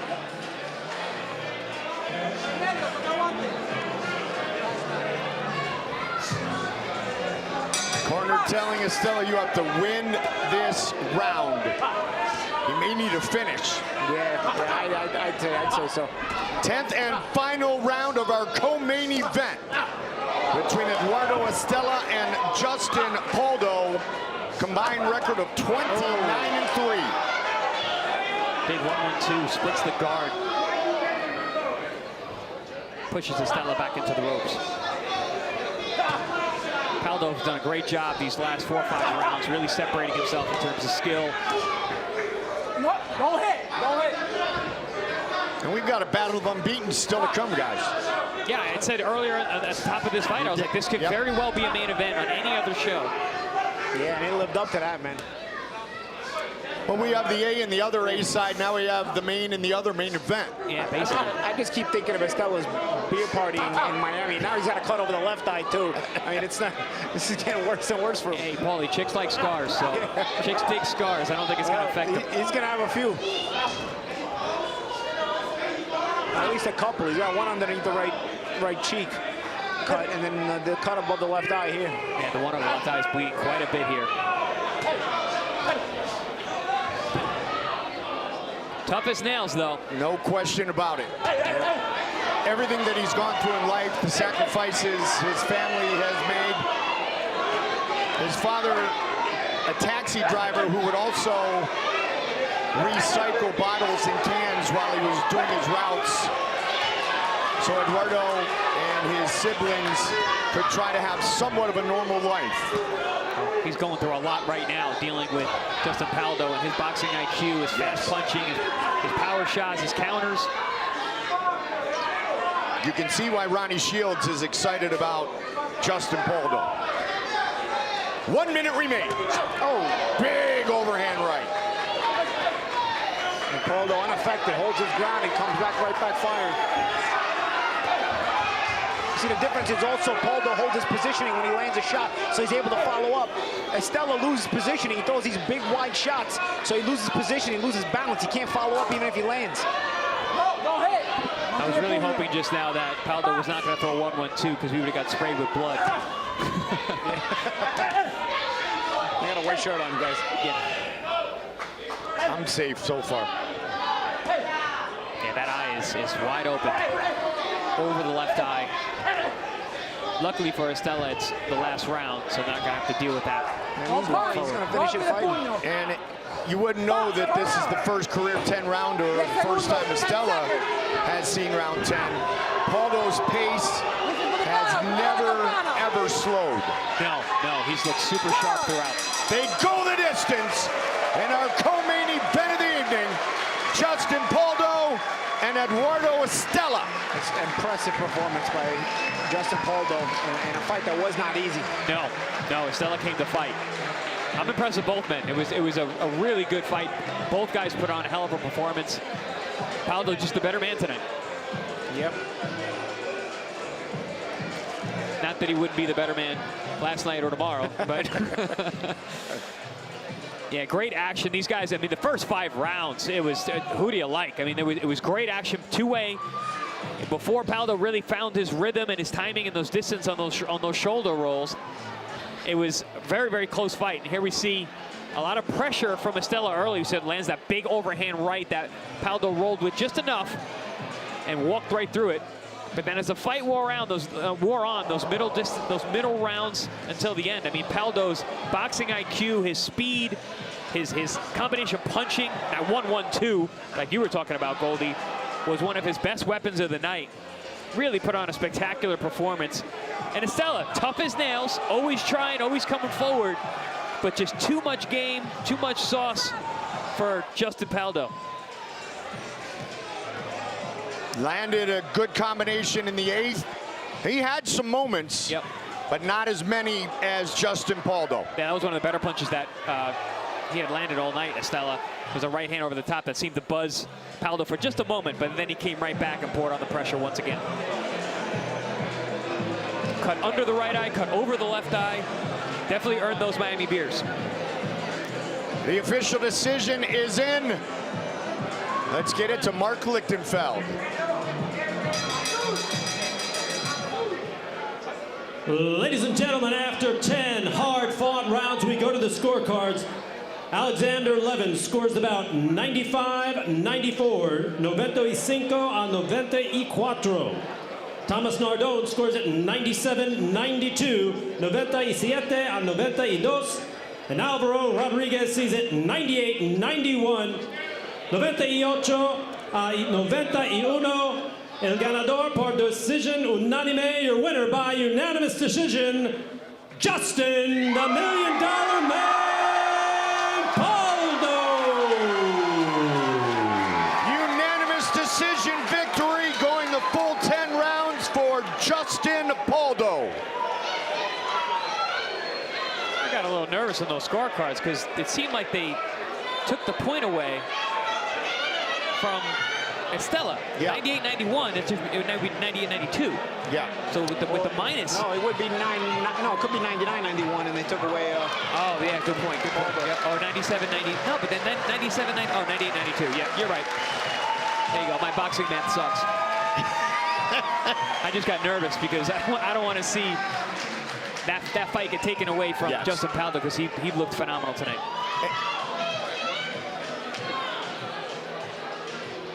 And Eduardo Estela put on a great show, but Pauldo moves to 16-1 on a Wednesday night, right here on your boxing channel. Wednesday Night Fights. Hey guys, make sure you tune in Wednesday Night Fights here on Probox TV. We got great action fights, 50-50 matchups, and all-out wars throughout. We have consistently put on the best fights around. Good fighters, great fights on your boxing channel with a star-studded cast, bringing you the fight, myself, Chris Algieri, the former world champion, and of course, Mike Goldberg. So make sure you tune in Wednesday Night Fights for all the action. As Goldie likes to say, here we go. This Wednesday, September 6th, live from the Probox Event Center in Plant City, Florida, it is Wednesday Night Fights, featuring Hot Rod Radovoy Kalajic versus Mickey Ellison. Get your tickets at ProboxTV.com or take your chances at the door. Wednesday Night Fights. Should be outstanding 2 weeks from tonight. Still to come, our main event of the evening, a battle of unbeatens. So when Chris gets together with George and Paulie and they talk about big fights and do a big fight preview, sometimes it works out perfectly like it does here tonight because we have ourselves our own big fight on your boxing channel, Probox TV. 2 unbeaten fighters with outstanding trainers set to put on a show.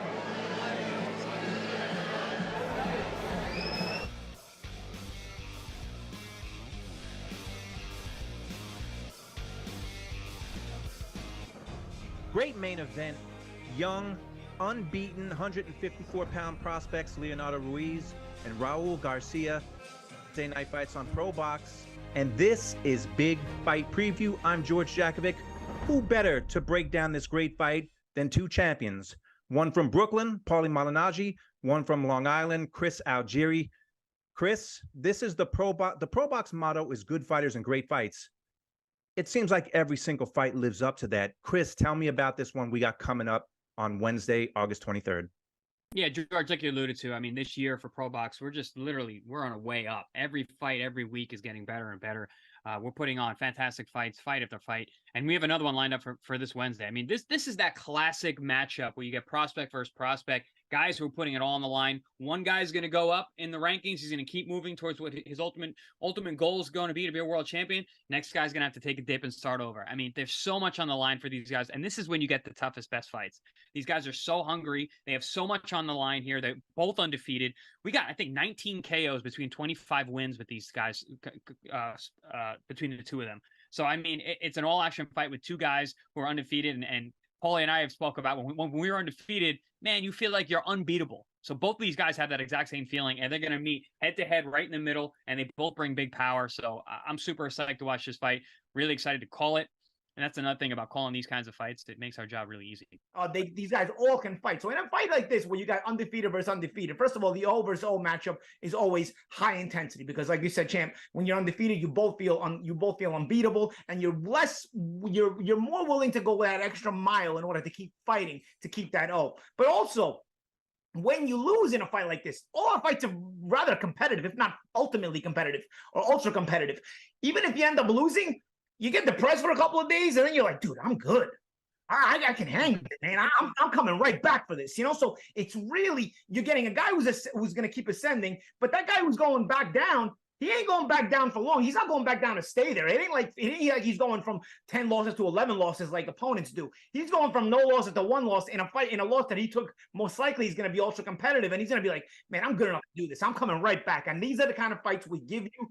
Fans at home know what we're talking about. You watch our Wednesday Night Fight series. This is what it's all about. So we like to do predictions. These guys are relatively unknown, but let's see what you guys think. Chris, predictions for the fight. You know, I've been watching a little bit. These guys haven't found a whole lot. Both guys are obviously very, very hungry. But, I mean, I know how that Raul Garcia Boxing Academy is. So, Leo Ruiz, he's got tons of good sparring. And at this point, early on in a guy's career, sparring and training is really so important. And if you have those skills and you're in ladies and gentlemen, shape, if you have a white BMW, BMW, I mean, I like the guy who's got a little more in the gas tank. So I'm going to lean towards Ruiz.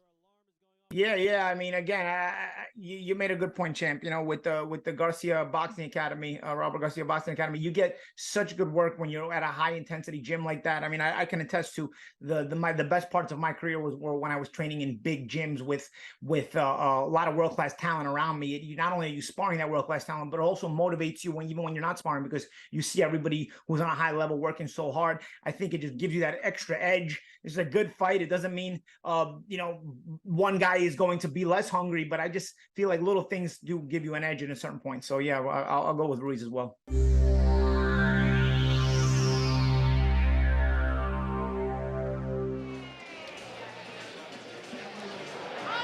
All right, so we have had our big fight preview for our main event of the evening, and we continue to break down our big fight. And Paulie, we were joined by Robert Garcia earlier, and he had nothing but great things to say, mostly about the work ethic of his fighter. Well, I'll tell you what, if you're going to train at Robert Garcia Boxing Academy, you got to have the work ethic, because in order to hang in those gyms, in those kind of gyms with that kind of heavy sparring, dude, if you don't have the work ethic, you're not going to be able to hang conditioning-wise, and you're going to get your butt beat, and you're not going to want to be training there. So if you're training there, your work ethic is up to par, because it's the only way to survive that kind of gym.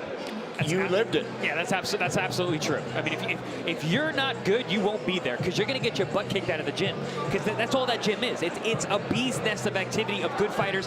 You spar 3 times a week. I mean, the amount of rounds I did when I was in camps there, it was insane. I'd never done that again in my career, probably because I got older. I was like, I can't spar this much. But back then, I mean, I was so young and in shape. You have to be good to be in that gym. So I'm looking to see a lot out of Ruiz tonight. And between Probox TV, Paulie TV, Paulie on every place, every time. Paulie did talk about Bob Santos, Chris, being one of the best trainers that people don't know enough about. Yeah, I mean, I love seeing trainer versus trainer matchups. It's something that... Even though Robert played it down. Yeah, he played it down, but it's a thing. It's a thing. And especially guys like us, we understand that. We see that. We want to see how they're going to go. Because it's the same thing. They're playing chess, essentially. They've got their guy in front of them. That's their chess piece, and they're telling them what to do. And this is boxing, man. It's high-level chess. High-level chess. Hey, man, you know, I'm with the champ. Same thing, man. I mean, you're supposed to kind of downplay it when you're a trainer. You know, it's respect versus respect. Yeah. The trainers kind of stay out of the trash talk and let the fighters do that. But, you know, you're still a competitor. Robert's an ex-world champion. You know he wants to do better as a trainer as well. Well, how about a 7-time world champion who was in the Hall of Fame, and he is one of our founders, and he is celebrating his 50th birthday tonight.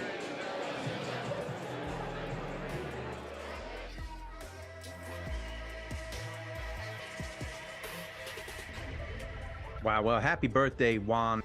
The fact that he's 50 years old, all these memories are coming back. I think the biggest one was when Roy Jones was screaming, "He's not getting up, Jim. He's not getting up, Jim." When he knocked out Manny Pacquiao with one shot in their 4th fight. So many memories, such a great fighter, and he's with Probox now. He's with Probox now. So happy birthday, Juan Manuel Marquez. He just kept doing bigger and bigger things in his career. I was at the fight when he knocked out Pacquiao. An incredible rivalry with Manny Pacquiao. Every single fight entertained. Every single fight lived up to the hype. Who knew that in the very first round they fought, when Juan Manuel was down 3 times in round 1, it's not just the Pacquiao fights, but he'll obviously be remembered for the Pacquiao rivalry. Terrific fighter and a great guy. The big 5-0, Juan Manuel. You don't have to have a 0 to be a great fighter.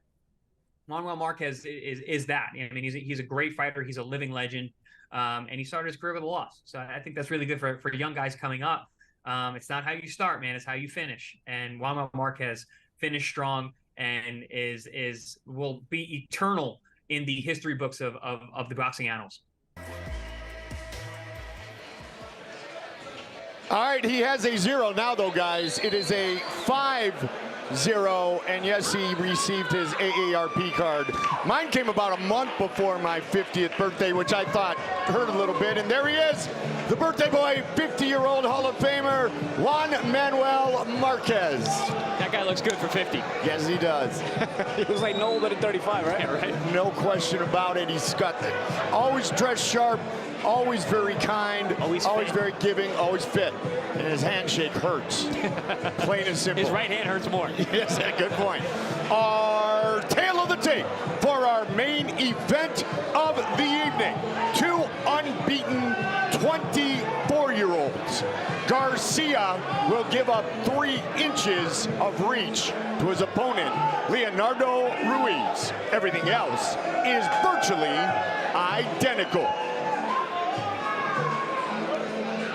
With the official introductions, once again, Mark Lichtenfeld.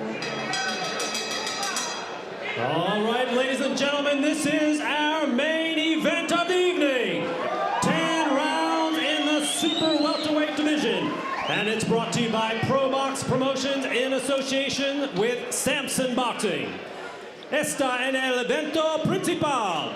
Pelea patada a 10 asaltos en el peso super welter, presentado por Probox Promotions en asociación con Samson Boxing. Los jueces, your judges for this contest, Rodolfo Aguilar, Alexander Levin, and Thomas Nardone. Your referee in charge, El Arbitro, Frank Santor Jr.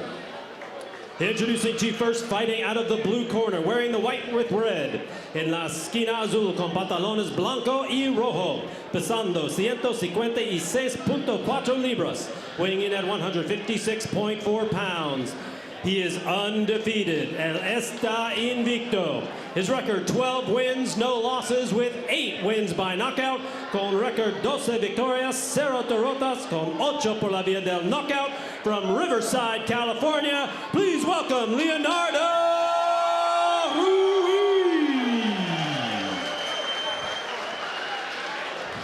And fighting out of the red corner, wearing the white with gray, en la esquina rojo con pantalones blanco y gris, pesando 156.4 libras, weighing in at 156.4 pounds. He is also undefeated. Él también está invicto.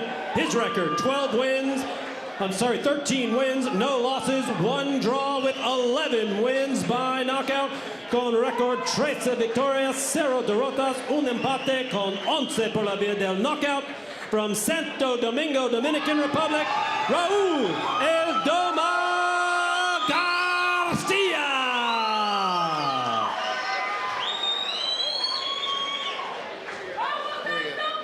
All right, you're going over all the instructions back and back.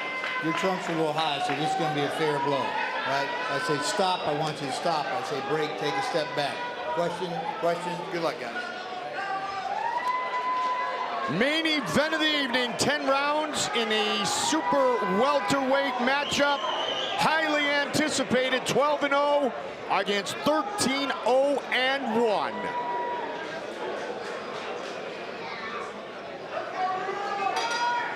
Here we go. It's time to fight. Raul Garcia in the white and gray trunks. Leonardo Ruiz in the white with the red. Robert Garcia in the corner of Ruiz. Bob Santos in the corner of the Dominican Garcia. Both these guys looked ripped and ready at yesterday's weigh-in. Big super welterweights tonight. 6 foot and 6'1". 3-inch reach advantage for Leonardo Ruiz. Yeah, I met Ruiz for the first time face-to-face just this afternoon. He's big, and you can see that in the ring. He's an imposing stature. Height, wide shoulders, long arms. And he's using that jab. Using that reach advantage that he's got so far. Nice power jab, too, stepping right down the middle. 8 wins by knockout for Ruiz, 11 of 13 for Raul Garcia.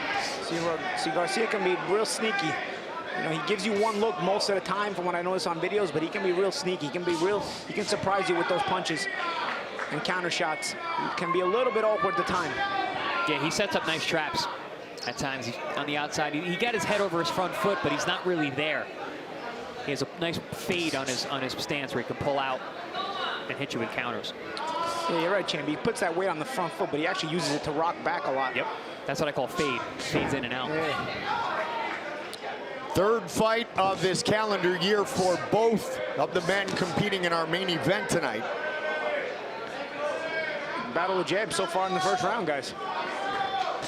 These guys both know they got 10 rounds of work to do. Scheduled for. 24-year-old against 24-year-old. The Dome from the Dominican Republic, Raul Garcia. Yeah, Ruiz fighting very disciplined right now, but from what I see in the tape, he's just waiting to get close enough to start ripping hooks with both hands, because he does that quite well. And another criticism for not cutting off the ring here as well from Ruiz is he's been pressing most of this round, but he's allowed Garcia to be able to turn that corner. Oh, there he took a little sidestep, cut him off a little. Robert Garcia in the fighter meetings yesterday said Ruiz he would describe as a boxer / counter puncher. And when he joined us live here on Probox TV earlier, said he's coming off a very good camp. Watch out for the right hook from Leo. He throws that really nice looping shot with the right hand that goes around guys' guards. Round 1 in the books.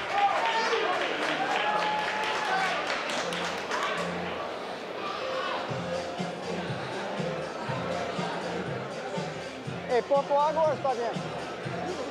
Ok, mira, es increíble, es bueno, pero mucho jab, no solo un jab, doble, triple, ok, no por terrible. Hey, necesita toda oportunidad en el cuerpo, cuello y cuerpo, ok. He's good, he throws a lot of jabs, go to his body. My Spanish is getting better and better, isn't it? Oh yeah, Goldie. You're a regular bilingualist. am the linguist. Está dando mucho respeto. Keep cutting the ring, keep running. But let's pick up your combinations, all right? A little bit more, okay, with the combinations. Robert mixes it up even in his instructions in the corner. Spanglish? Spanglish, exactly. The whole gym was like that when we were in there. Yeah? Yeah, it was always Spanglish.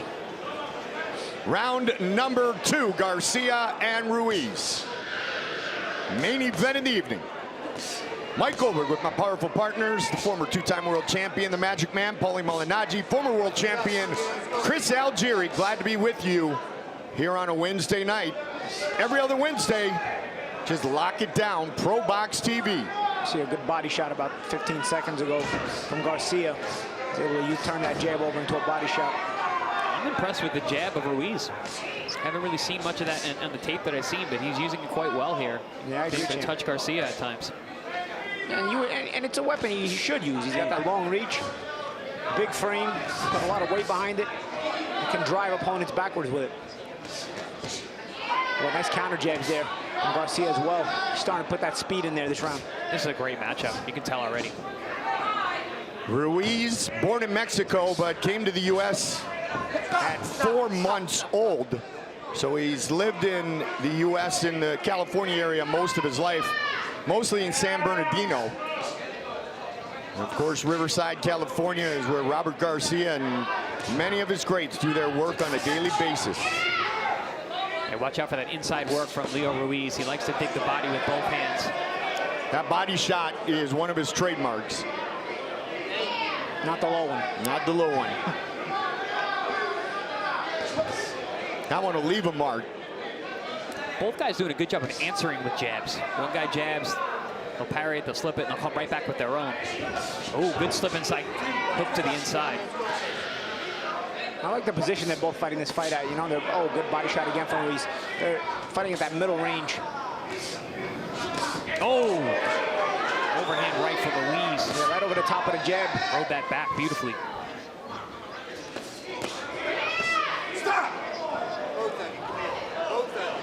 Mutual respect between these two main eventers. Ruiz saying to Garcia, I think it's going to be a good fight, an opportunity to prove I am a good fighter, get my name out there. I've been under the radar and want to go in many's eyes from good to great. Garcia hanging out in the wrong range.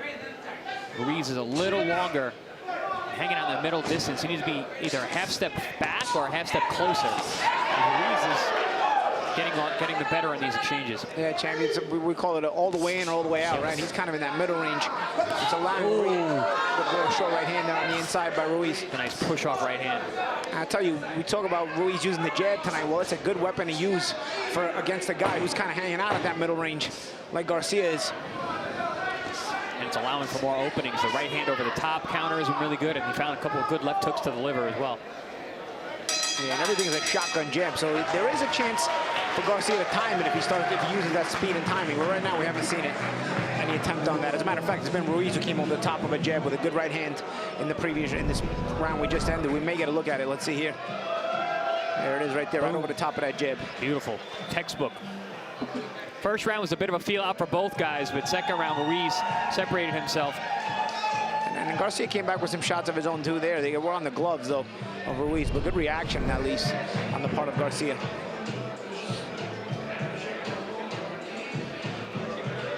Garcia, El Domo, the Dome. We say the Dome from Santo Domingo, Dominican Republic, but it is also translates into the tamer of lions. And he's got a big lion across the ring tonight, Bob Santos. Born in San Jose, California, but he has become the man who has trained some of the best Dominican fighters, past and present. Round 3. White and gray for Garcia, white and red for Ruiz.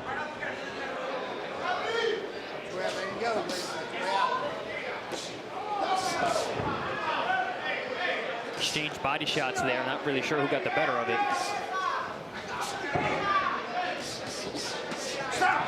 High-level matchup of two unbeaten fighters. Combined record of 25-0-1. No more. That didn't look low to me. Maybe I didn't have the right angle, but nice uppercut on the inside there. Also, there's a little bit of pushing down on the heads and a little bit at times on the inside, and that also can make some of the body shots stray low. It's going to get tricky here with these body shots. Yeah. Both guys are going to the body pretty well. And neither one of them's complaining about low shots either. The ref is kind of jumping the gun on it. Garcia doing well when he answers. When he responds with combinations, he's had the most success. When he waits on the outside, it's all Ruiz. Yeah, he's a good position boxer. I mean, he keeps himself in good position, even if the attacker's coming his way. Keeps himself in position to be able to punch back or set up punches himself. You know, I don't like the refs. Good right hand. Yeah, I don't like the refs assert themselves so early, because now you're seeing both men are tentative to go to the body. They're both like hesitant now. Good little uppercut there by Ruiz on the inside. Good body shot there on the outside of the elbow from Garcia. That's an interesting mindset, though, Chris, that you bring up, because some would say the opposite. Let's stay ahead of things before things get out of hand. But you're shaking your head no. No, it's a fight, man. This stuff happens. If a body shot strays low, it happens. You know, I don't think you need to call out every one, especially breaking the action. 1 minute on the clock here in round number 3. Ooh, nice overhand shot there from Garcia. Ruiz comes right back with his own left hook upstairs. Good little action inside now. I mean, this is becoming a phone booth kind of fight, and a tactical inside kind of fight as well. There's catching and shooting going on, shot selection around the sides and up the middle. Nice work from both guys here. First round battle of the jabs, third round phone booth fight. This is more the kind of fight we've seen Ruiz on video do, right? Yes. Ooh, good dig there as he pushed off. I want to see more jabs there on the part of Garcia. You know, he's giving Ruiz what he wants by fighting this kind of fight. Garcia's not doing bad here, but Garcia is certainly more comfortable in this kind of fight. There, that little change of range, that's more so the things Garcia likes to do. Yeah, that's what I see from the tape as well. He normally fights well from the outside, but he was getting beat to the punch early, but now he's bringing it inside. He's having some good success. Both men trying to work inside the phone booth here late in round 3. Good fight. Our main event, super welterweight, scheduled for 10 rounds. 2 weeks from tonight, we are right back here at our world headquarters. Another action-packed night of fights on your boxing channel. Radivoje Kalijevic, the Serbian, fighting out of St. Petersburg, Florida, against the Brit, Mickey Ellison. That is our main event of the evening, 2 weeks from tonight, right here on Probox TV.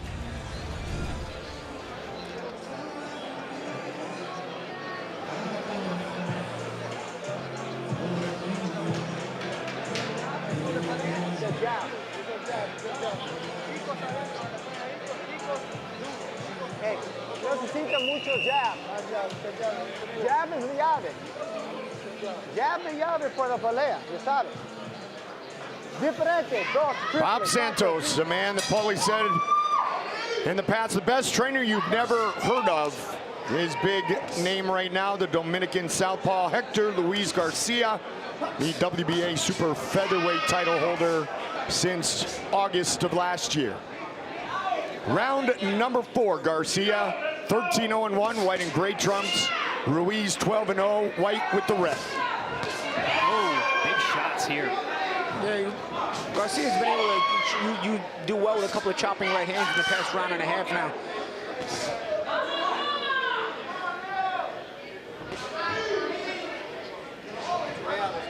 Right, stop, don't punch. Break, step back. Thank you. Come on, guys. Break, step back. Thank you, guys. If it keeps being fought at that middle distance, middle to short range, it's going to become a fight of a battle of attrition as these rounds wind down. Known for his very fast and heavy hands, Raul Garcia has finished all but 2 of his opponents.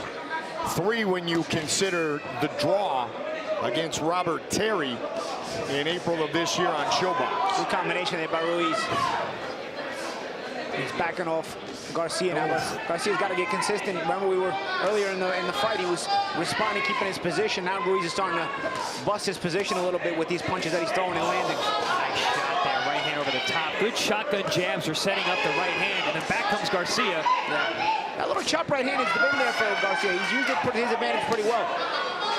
As Ruiz stays up a little bit high on the inside. He's rolled a few, but a couple of those have gotten through.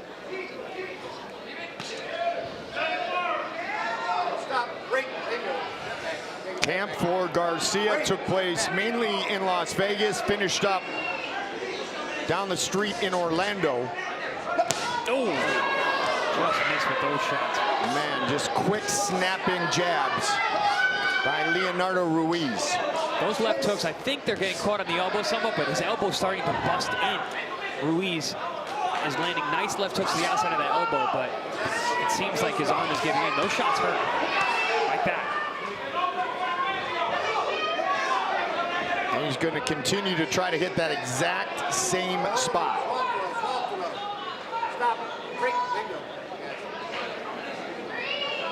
Bob Santos said of Garcia, he's a dedicated hard worker, loves the sports. Loves the sport, and the fans will be very entertained by his style of fighting. So far, so good. Both of you. It's the last time. Next one that hits low is going to lose the point. Understand? The hip is low. The hip is low. Box. Well, I don't know if the hip is low because you can't see the belly buttons on either belt, guys. So I don't know if the hip is low. And I mean, I don't know if the belt line, that belt line is low. And, you know, it's a little touchy because usually referees, if they can't see your belly button, they'll say the belt line is fine. If they can see your belly button, then they'll say the belt line is no good. And you can't see the belly button on either guys with the way these guys are wearing their shorts. They're up a little high. And Paulie and Chris, remember the referee in his final instructions did say your trunks are a little high. Yeah. So the top of the trunks won't be a low blow in that case. Yeah. I mean, my favorite ref is the one you don't hear or see. Yes. I mean, I'm not going to go that far. I never complained about fouls, but I didn't appreciate when referees just would kind of hang out and watch the fight because I felt like telling them to go sit out in the first row and pay for the ticket. So just because I'm not complaining doesn't mean I don't want you to ref. But at the same time, there is a moderation there, and you've got to kind of find that balance. I don't see the belly button on either of these guys' Trump belt line, so the belt line should be fine. So it's kind of close. I don't think there's been blatant low blows by either man, though. I haven't seen anything really out of the ordinary. And he just kind of gave a talking to both men in that last exchange as we have reached round number 5 of our main event of the evening. Nice level changes there from Garcia. He jabbed low with a nice stab jab, then looked low through the right hand high. Smart of him to be going up and down on the tall frame of Ruiz.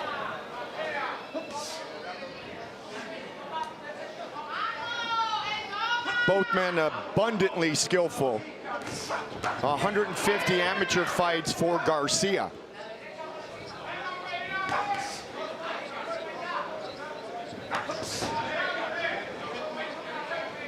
Garcia coming out asserting himself with his boxing this round. And both guys back on that jab this round. There's no long range fight in this fight. It's either middle range or close range. And it is Ruiz with that 3-inch reach advantage. Yeah, we're seeing that shotgun jab of his. Yep. And I know it's a point I make a lot, but exchange there. But at middle range, feints are such a dynamite weapon, man. None of these guys really using them. There's a little bit of rhythm, at least on the part of Ruiz, where he's moving his head a lot. Actually, on the part of Garcia too now. But there's not a lot of feinting here. At this range right here, you can kind of break a good counter left hook there. That was hard. I was going to say, Garcia actually has he does a little stab jab down low, and then as he pulls out with a left hook upstairs. And then as I was about to say that, Ruiz landed his own. Ruiz staying just out of range of that double jab from Garcia a moment ago. 1 minute on the clock, round 5. Yeah, that's why being tall and long and having a reach advantage is such an advantage as a boxer. Most guys, I thought I had that advantage, and it was so helpful to get out of range. Yeah, but you know how to use it, especially, champ. And that's the real key, Paulie. There's one thing about being long, there's another thing about being long and fighting long. Yeah, and using it. Yep. Good attempt at a roll right hand there by Ruiz. And Garcia's reaching in a little bit. There you go with a counter left hook there. He's reaching in a little bit. Garcia's gotten himself caught a couple of times reaching in. Ruiz with a big flurry here. Garcia's hurt. Yep. And Ruiz would love to get a finish.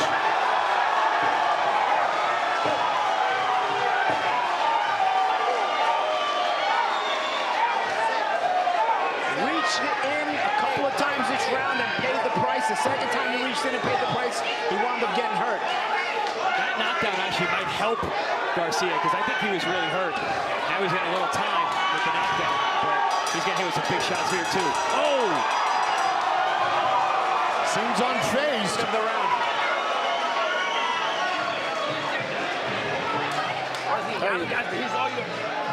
Garcia might have got saved by the bell there. Yeah, that was a breakout round for Ruiz. Give me the other one. Give me the other. Hey, solo looking for counter golpe, so you necesita century. No lo está esperando a él. Garcia causing his own problems by reaching in. See, he's falling in there, gets hit with that left hook, and gets hurt. This was the second time he got caught during the round reaching in. The first one was a counter right hand. This one he ends up getting hurt, and then the follow-up winds up getting into a getting a knockdown for Ruiz. Let's listen to the end of the round, guys. Yeah, I believe Ruiz threw a late punch. Yeah, very late. Yep. Yeah, it's hard to hear the bell though. Yeah. Yeah, it gets loud in here.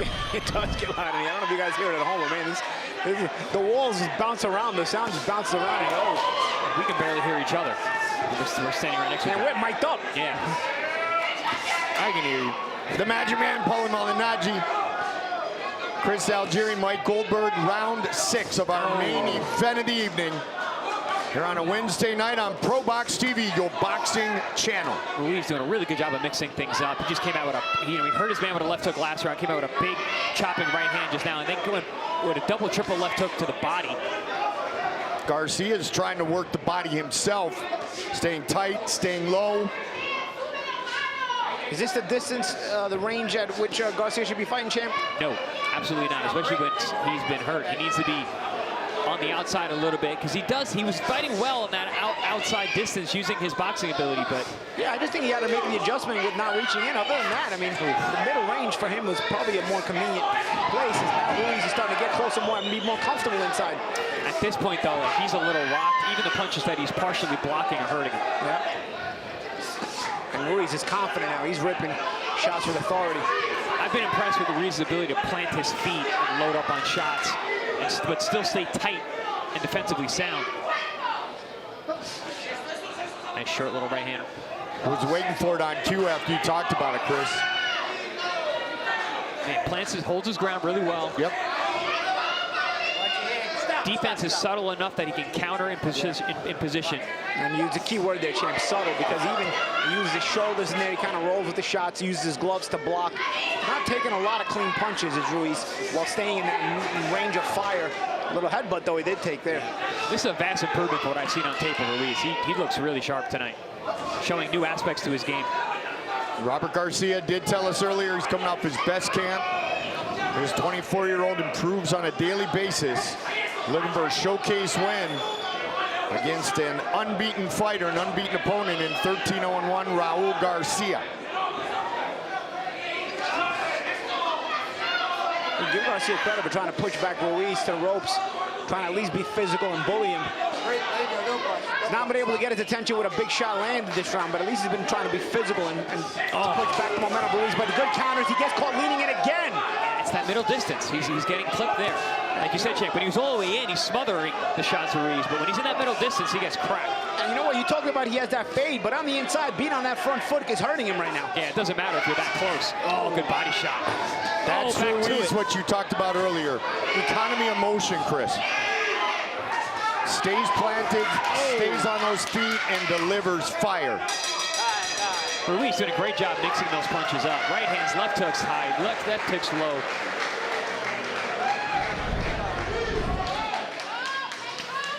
There's that chopping right hand over the top. I talked about the different punch variation that Ruiz has been successful with tonight. There we see the chopping right hand over the top, catch and shoot with the left hook lands as well, plus the great left hooks that he's been throwing to the body consistently since the beginning of the fight. Hey, you necesitas más jab, pero en caliente. En toda oportunidad, no todo mucho por la cabeza. Juega el cuerpo, pero mucho jab. I tell him he's going to try to lure him in again this time. Don't fall for it. He's going to try to jump. He's trying to counterpunch you. Santos asking for more jabs. Obviously, to get more jabs, you're going to have to fight at a different range, which I think would be smart of Garcia to change this range and then be at that jabbing range. But you have the creativity with your jab because Ruiz is starting to come over the top of it. And like we talked about, Chen, Garcia stays on that front foot. Again, counter over the top of the jab. White and gray for Garcia. White and red for Leonardo Ruiz. Definitely the toughest opponent that Ruiz has faced in his professional career. And he's looked the best that I've seen so far. Champ, you said the magic word, range. This fight is all about range. And Ruiz has been controlling it, taking advantage of it.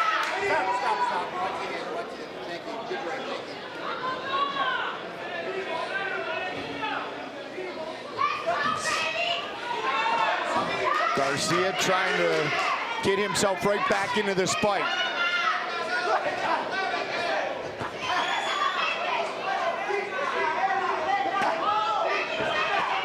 Uppercut lands for Raul Garcia.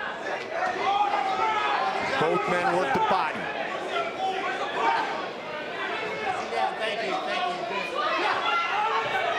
A lot of kinetic chess going on right now. Oh, yeah. Garcia's tough, man. He's taking some big shots all night long.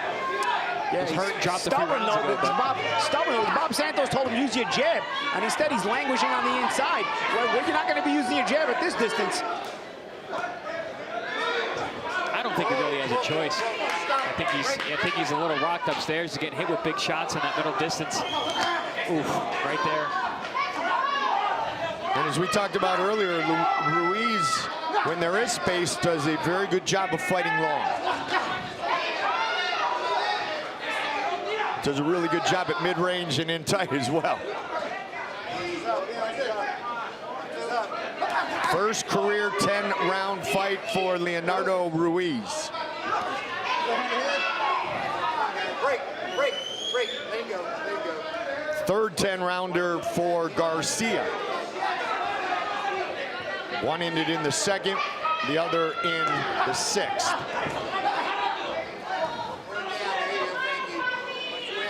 So as it was in our co-main event, we are getting very close to uncharted waters for both of our featured fighters. Good right hand hit from Garcia. Yeah, that was the best punch he's done in a few rounds. The problem is Ruiz walked right through it.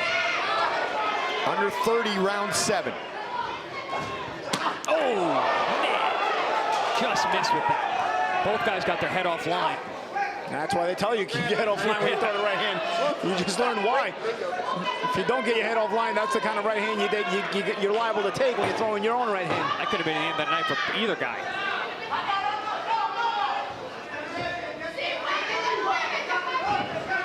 Another entertaining Wednesday night on your boxing channel.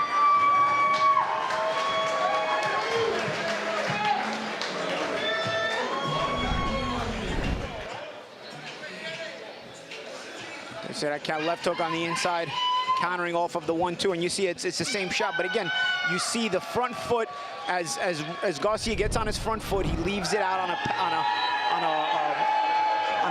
On a platter. Yeah, on a I platter. can't think of the word. Leaves his head out on a platter because he's on that front foot when he's throwing those shots. It's how he got hurt a few rounds ago, trying to move his way inside on that front foot, and Ruiz caught him, and he gets caught there on that replay in the same manner. He's not making the adjustment, and of course he's fighting at the wrong range for Bob Santos' take, because Bob Santos is the one who was asking for jabs, and at a close range, you're not going to get those. Hey, you might get him, you're going to get countered, though, especially with a longer guy. Especially when you're on the front foot. Yep. Serving it up on a platter. Couldn't think of the word, guys. I don't understand. That's very rare for you, Paulie. I was thinking it. I just couldn't think of the word. It wouldn't come out, right? Which has happened twice in Paulie's life. Tonight, and we're not sure when the other time is. We have called a lot of fights tonight. Yes, we have. A lot of good fights, too. 8th round of our main event of the evening. My powerful partners, the former 2-time world champion, the Magic Man, Paulie Malignaggi, former world champion, guided by Robert Garcia, who is in the corner of Leonardo Ruiz, Chris Algieri. See, the problem here is that I think Garcia has is he's trying to fight fire with fire. You got to be tactical with Ruiz. You know, Ruiz likes this fire fight. He's a tactical good right hand. Ruiz again over the top. Garcia's tough. Trying to load up shots. You're trying to load up shots against Ruiz. Use his speed, change the angle. You know, you're trying to throw these 1s and 2s at a time with a lot of weight behind them, just like Ruiz is trying to do. That's Ruiz's fight. If you're Garcia, you don't want to be fighting this kind of fight because Ruiz is the stronger fighter, clearly, physically and punching power-wise. He's the one that has done more damage in the fight and has hurt you. I'll tell you one thing, I wouldn't want to play poker against Raul Garcia because he shows no expression, positive or negative. Goldie, you really nailed it on the head. I've been saying that. I've been thinking that all night long. I'm like, man, this kid gets hit with big shots and is hurt, and it doesn't show it on his face at all. Nothing. But it doesn't make the adjustment either, so you can, if you're beating him in poker, you'll probably keep beating him in poker. Again, this is the wrong kind of fight for me. And I think maybe if you don't get it early on, as the rounds wear on, you got to start to understand, okay, this is not the kind of fight I need to be fighting against his opponent. This benefits him. Let me make that adjustment. And we have not seen that on the part of Garcia. I mean, he hasn't even listened to the corner. To beat him in poker, though, you're going to have the cards. You're not going to be able to bluff the guy because he shows nothing. 60 seconds, round 8. Main event scheduled for 10. You know, also what I'm seeing, Ruiz is not just bigger and stronger. He's just better. He's a better fighter. He's got more wrinkles. You know, he's more sure of what he wants to do. 12-0. Santori's being merciful. He's like, all right, you're losing the fight. I'm not going to take a point, but stop, all right? All right, really, this is the last time. Yeah.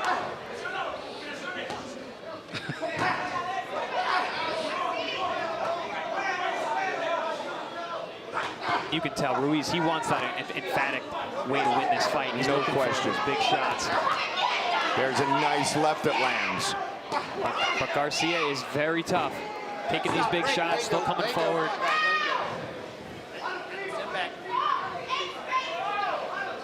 Final seconds of the round.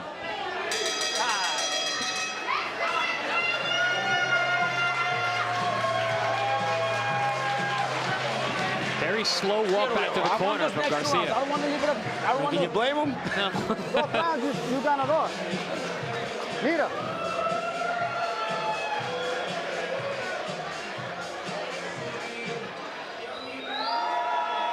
Probox TV, your boxing channel. Subscribe today. Monthly subscription, way less than a cup of coffee. News, talk shows, and our live fights every other Wednesday that always entertain.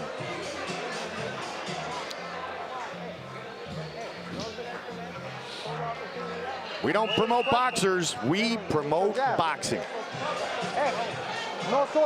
And our matchups continue to get better and better.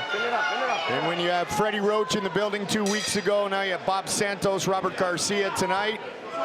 Things are onward and upward. Superman back again, Roy Jones Jr. And a happy 50th birthday to the Hall of Famer, Juan Manuel Marquez, on our Spanish broadcast with Ricardo Celis. They are both thrown here in round 9. Uncharted waters. Yeah, Goldie, we got a lot of talent in this room, and I don't mean the fighters. Yes, absolutely. I think Paulie mentioned that earlier.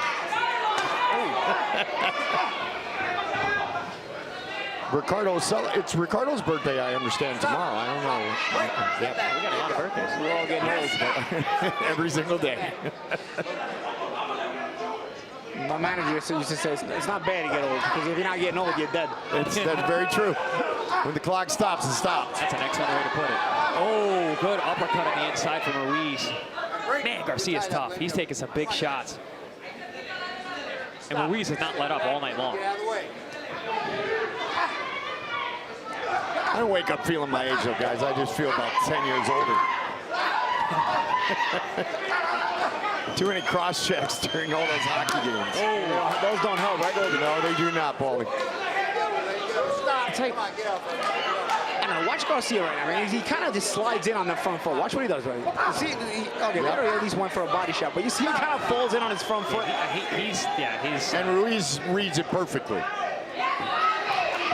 Pumping the jab into the face of Leonardo Ruiz, 9th round. First time into round 9 for both of these men. Yeah, Garcia, I don't know if it's fatigue or if it's just the damage he's been taking, but he's just falling into these shots now.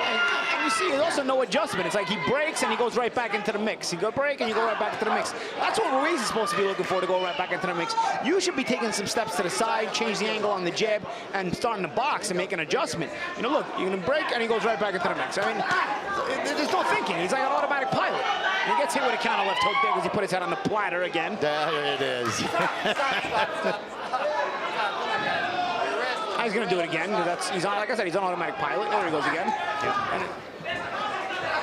Set to reach, to go through the levels of a sport like this. There's so many little things that you've got to come up with, learn, adjust to, and keep them inside your repertoire. It's like you can be good and still get stuck at a certain level. It's so difficult to go through all the levels.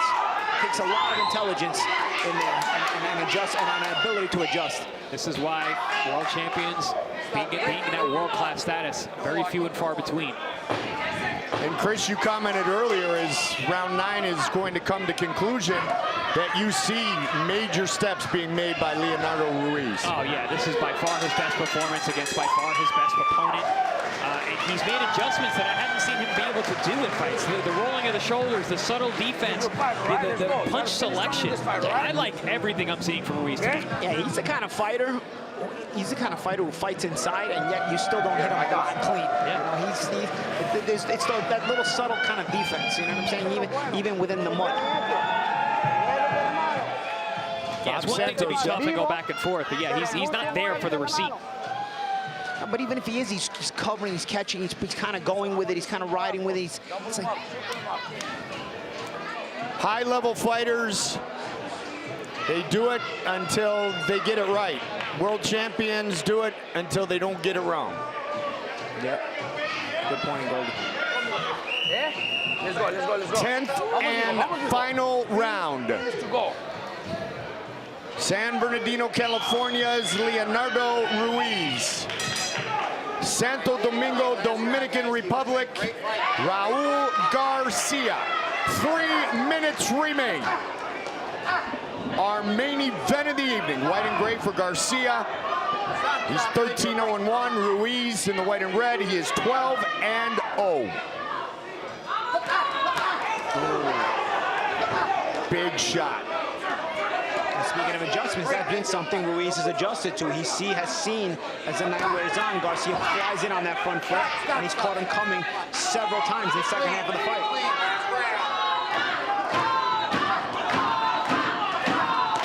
Quick hands from Raul Garcia. Where was his speed before? He was trying to load up against Ruiz. It was like load up for load up. Now he's using that speed. I mean, where was this before? Use this kind of speed. And also use your jab on the outside. You mix that up, you're going to cause problems. Yeah, Garcia's actually looking better this round than he has in a while. Yeah, because he just changed his speed up on his punches a little bit. Maybe too little, too late, though. Don't punch. Break. First time, both men, 24 years old. In round 10, minute 40 from going the distance. You know what always amazes me? Some guys' faces just don't mark up. Yeah, I know. Look at all the punches that he's eaten tonight. Ruiz, who hasn't been hit all that much, has marks all over him. I mean, I remember I used to think that about guys like Julio Cesar Chavez. Yeah. What kind of skin? What do you got? Meldrick Taylor beat him up all over the ring, and it was Meldrick who looked like he was getting crushed. I mean, don't get me wrong, Meldrick got hit too, but that reptile skin. These gloves are 8 ounces, man. I mean, yeah, they're supposed to mark you. Big swing and a miss by Ruiz. He wants a big stoppage. Yeah, but Garcia's having a good round. Like, he's really good round. Perhaps his best round.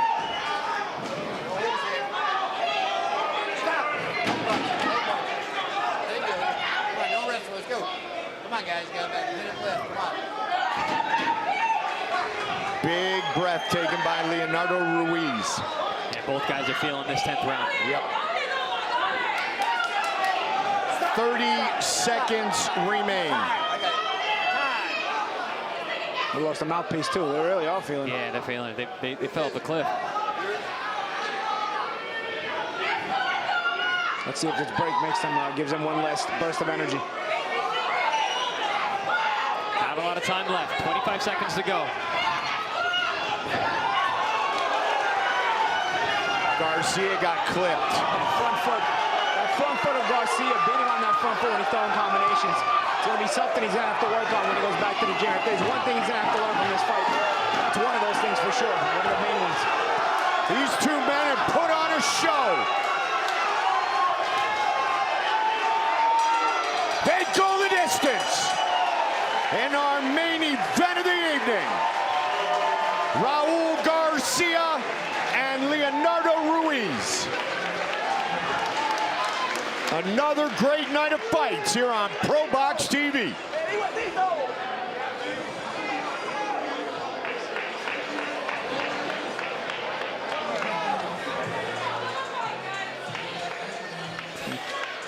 Some good action we had in this fight.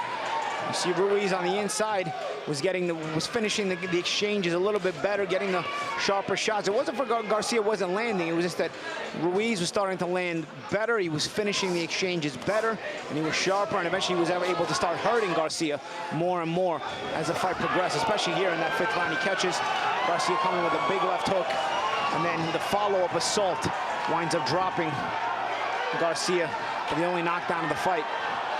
Good on Garcia to survive the round as the belt did save him.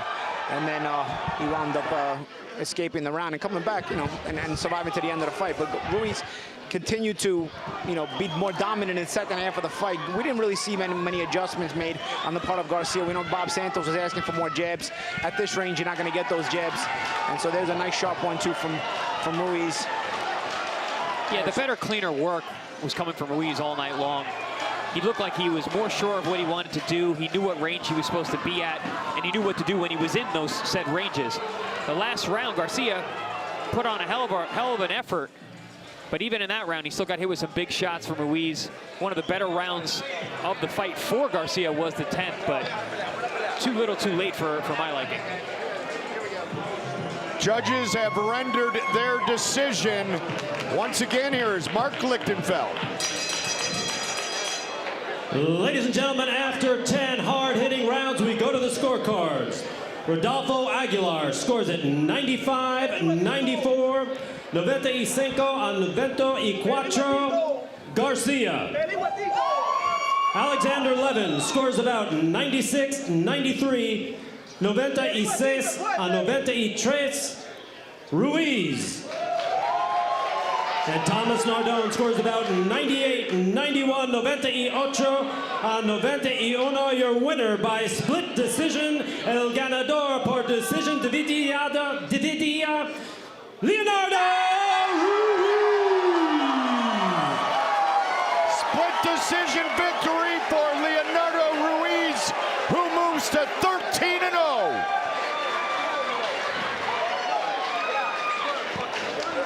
Some judges really saw the fight very differently from one another.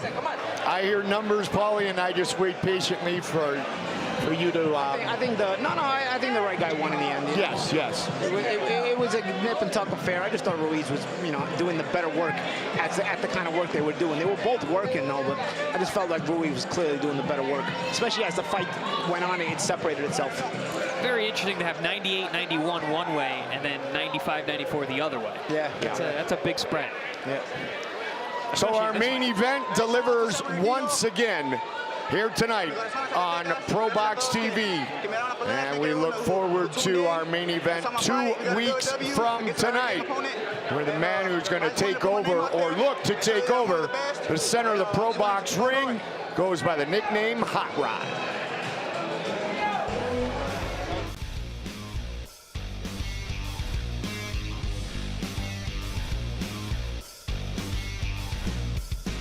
Probox TV Wednesday Night Fight Series is back September 6th. Another great event. Hot Rod Kalajic and Mickey Ellison. It's going to be a great fight, guys. And what a better way to break this fight down than Big Fight Preview. I'm George Jakovic alongside the champions, Chris Algieri and Paulie Malignaggi. Guys, we got another great one. All-star cast, you guys calling this fight on September 6th. Paulie, Hot Rod is a guy that we're familiar with. I mean, he's fought for a light heavyweight belt, and now he's in there against Mickey Ellison. Yeah, and he's been a guy who's been effective. He's been a guy who puts on good fights. He's, you know, for all intents and purposes, he probably beat Markus Brown and didn't get the decision. He's been a guy who's shown himself to be very, very difficult to deal with, and is a guy who can still, with a key win maybe here at Probox against Ellison, who is no slouch, could probably put himself back into the title picture. Yeah, I'm a big fan of Hot Rod. I've fought on the same cards as him. I've been in the gym with him. He's a talented fighter. He's got a great height and reach, good hand speed, good skills, good power for the weight class. Champion had mentioned his only losses are to Markus Brown, which is highly disputed, and to Artur Beterbiev, who is the demon of the division. So, you know, he still has a lot of upside to him, but he's got to get past a guy like Ellison. This is a make or break fight for Hot Rod. And you may look at him like, oh, you know, this is just another fight, but it's really not, because of where he's been and where he's at in his career. He needs a win here. The more impressive, the better. It's just going to put him up the rankings that much more and get him closer to getting another title shot or getting up there with one of those top guys. But I do believe he belongs there. I think he does have the skill set, but the time is now. Well, Chris, this is the Probox mantra, isn't it? I mean, Hot Rod, he's angling for another title shot, but he's got to win this fight if he's got any shot. And this is what Probox is about. Yeah, absolutely. I mean, it really does put the guys' backs against the wall. You know, you got to perform, and there's no easy fights. Every fight's a tough fight. Every fight's a real fight. Even when you look at certain records and guys matching up, you can't just eye test it and be like, oh, this guy's going to win because of this or that record. That's not the way we match up fights here. So this is going to be a real test, and the winner here has huge implications for the rest of their career. So either way, these guys they've got their back against the wall, and they're going to have to fight their way out. Yeah, and sometimes boxing is not fair. It's not fun all the time. You know, for all intents and purposes, like I said before, Hot Rod probably deserved the decision against Brown. Then he did get the Beterbiev shot, and he got stopped. You know, as has every single one of Beterbiev's other opponents. So now you got to take that step back, and you fall into that Probox category, the good fighters in great fights, where you got to fight each other when you're coming up just short and you're trying to get back to that top position, that position where you get into the elite, that position where you can fight those elite fighters and make that kind of money. But now you got to fight somebody who maybe you're looking at in the mirror across the ring and you're saying, I mean, this guy's in a similar position. This guy's hungry. This guy's going to be in my way. And that's why we got Hot Rod here on Probox. All right, Chris, who do you like in this fight? I like Hot Rod, man. I think he understands where he's at in his career. I know he hasn't been super active lately, but they've been in the gym. I've seen him in the gym over the past couple of years. Like I said, I think he does have the goods. And if he understands, you know, the task in front of him and how he needs to perform in order to move on, which I think he does, I'm gonna go with Hot Rod in this fight. Yeah, I think Hot Rod is probably the favorite. He's the guy who, because he's also the more notable opponent, right? Because he's the guy people know from the bigger fights he's had. But Ellison will be no slouch. Again, it's the Probox mantra, and you got to get out ahead early, and you got to stay ahead in this kind of fight. You don't want Ellison to pick up any confidence. If anybody has seen our Wednesday night fight series, you know all the fights are very, very competitive, and they start to go down you start to tumble into a very, very difficult position if you don't get off to a good start. So I think it's very, very important for Hot Rod to get off to a good start, and if he wants to make a good impression and wind up getting a title shot or a big fight after this. Well, there you have it. These two champions are going to be calling that fight along with an all-star cast in English and in Spanish. Guys, I can't wait for this Wednesday, September 6th. Probox TV Wednesday Night Fight Series. This has been Big Fight Preview. Guys, thank you. Probox TV is your boxing channel.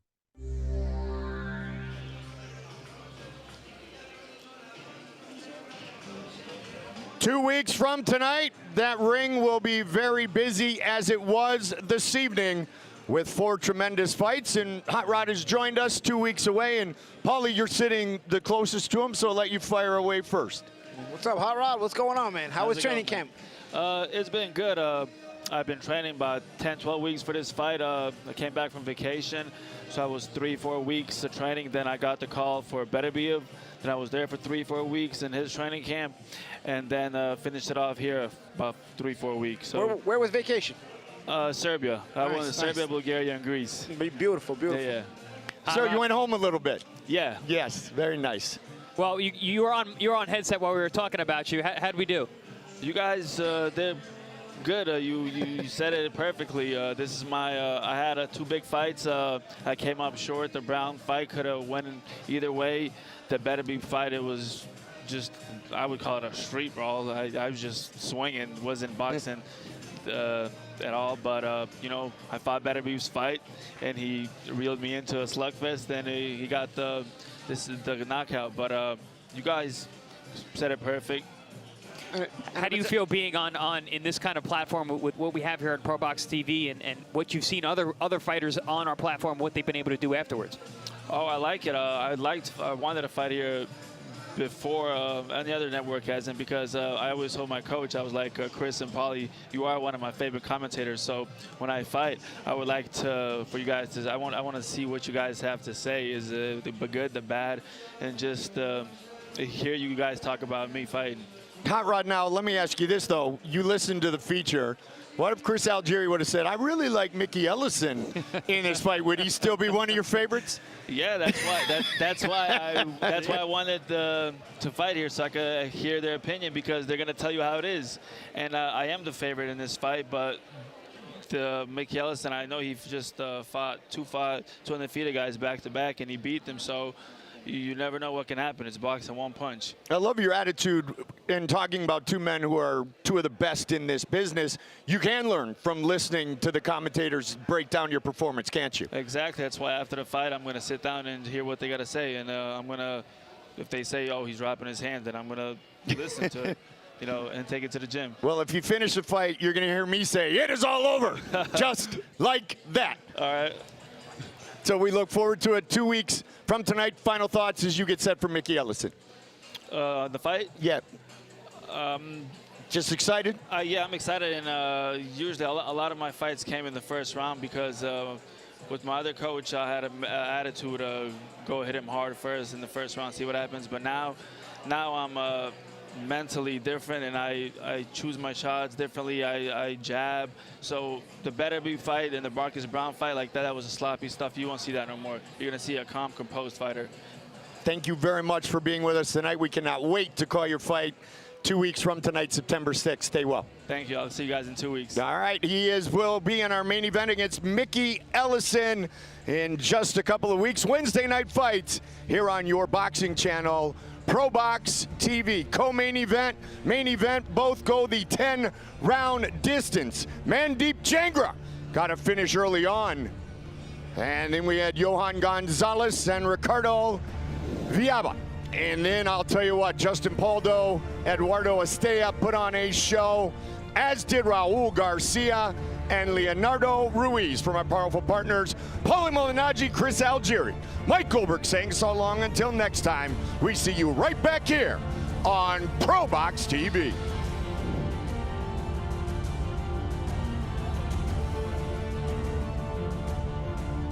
Wednesday night fights. Hey guys, make sure you tune in Wednesday night fights here on Probox TV. We got great action fights, 50-50 matchups, and all-out wars throughout. We have consistently put on the best fights around. Good fighters, great fights on your boxing channel with a star-studded cast bringing you the fight. Myself, Chris Algieri, the former world champion, and of course Mike Goldberg. So make sure you tune in Wednesday night fights for all the action. As Goldie likes to say, here we go. This Wednesday, September 6th, live from the Probox Event Center in Plant City, Florida, it is Wednesday Night Fights, featuring Hot Rod Radovoy Kalajic versus Mickey Ellison. Get your tickets at ProboxTV.com or take your chances at the door. Wednesday night fights.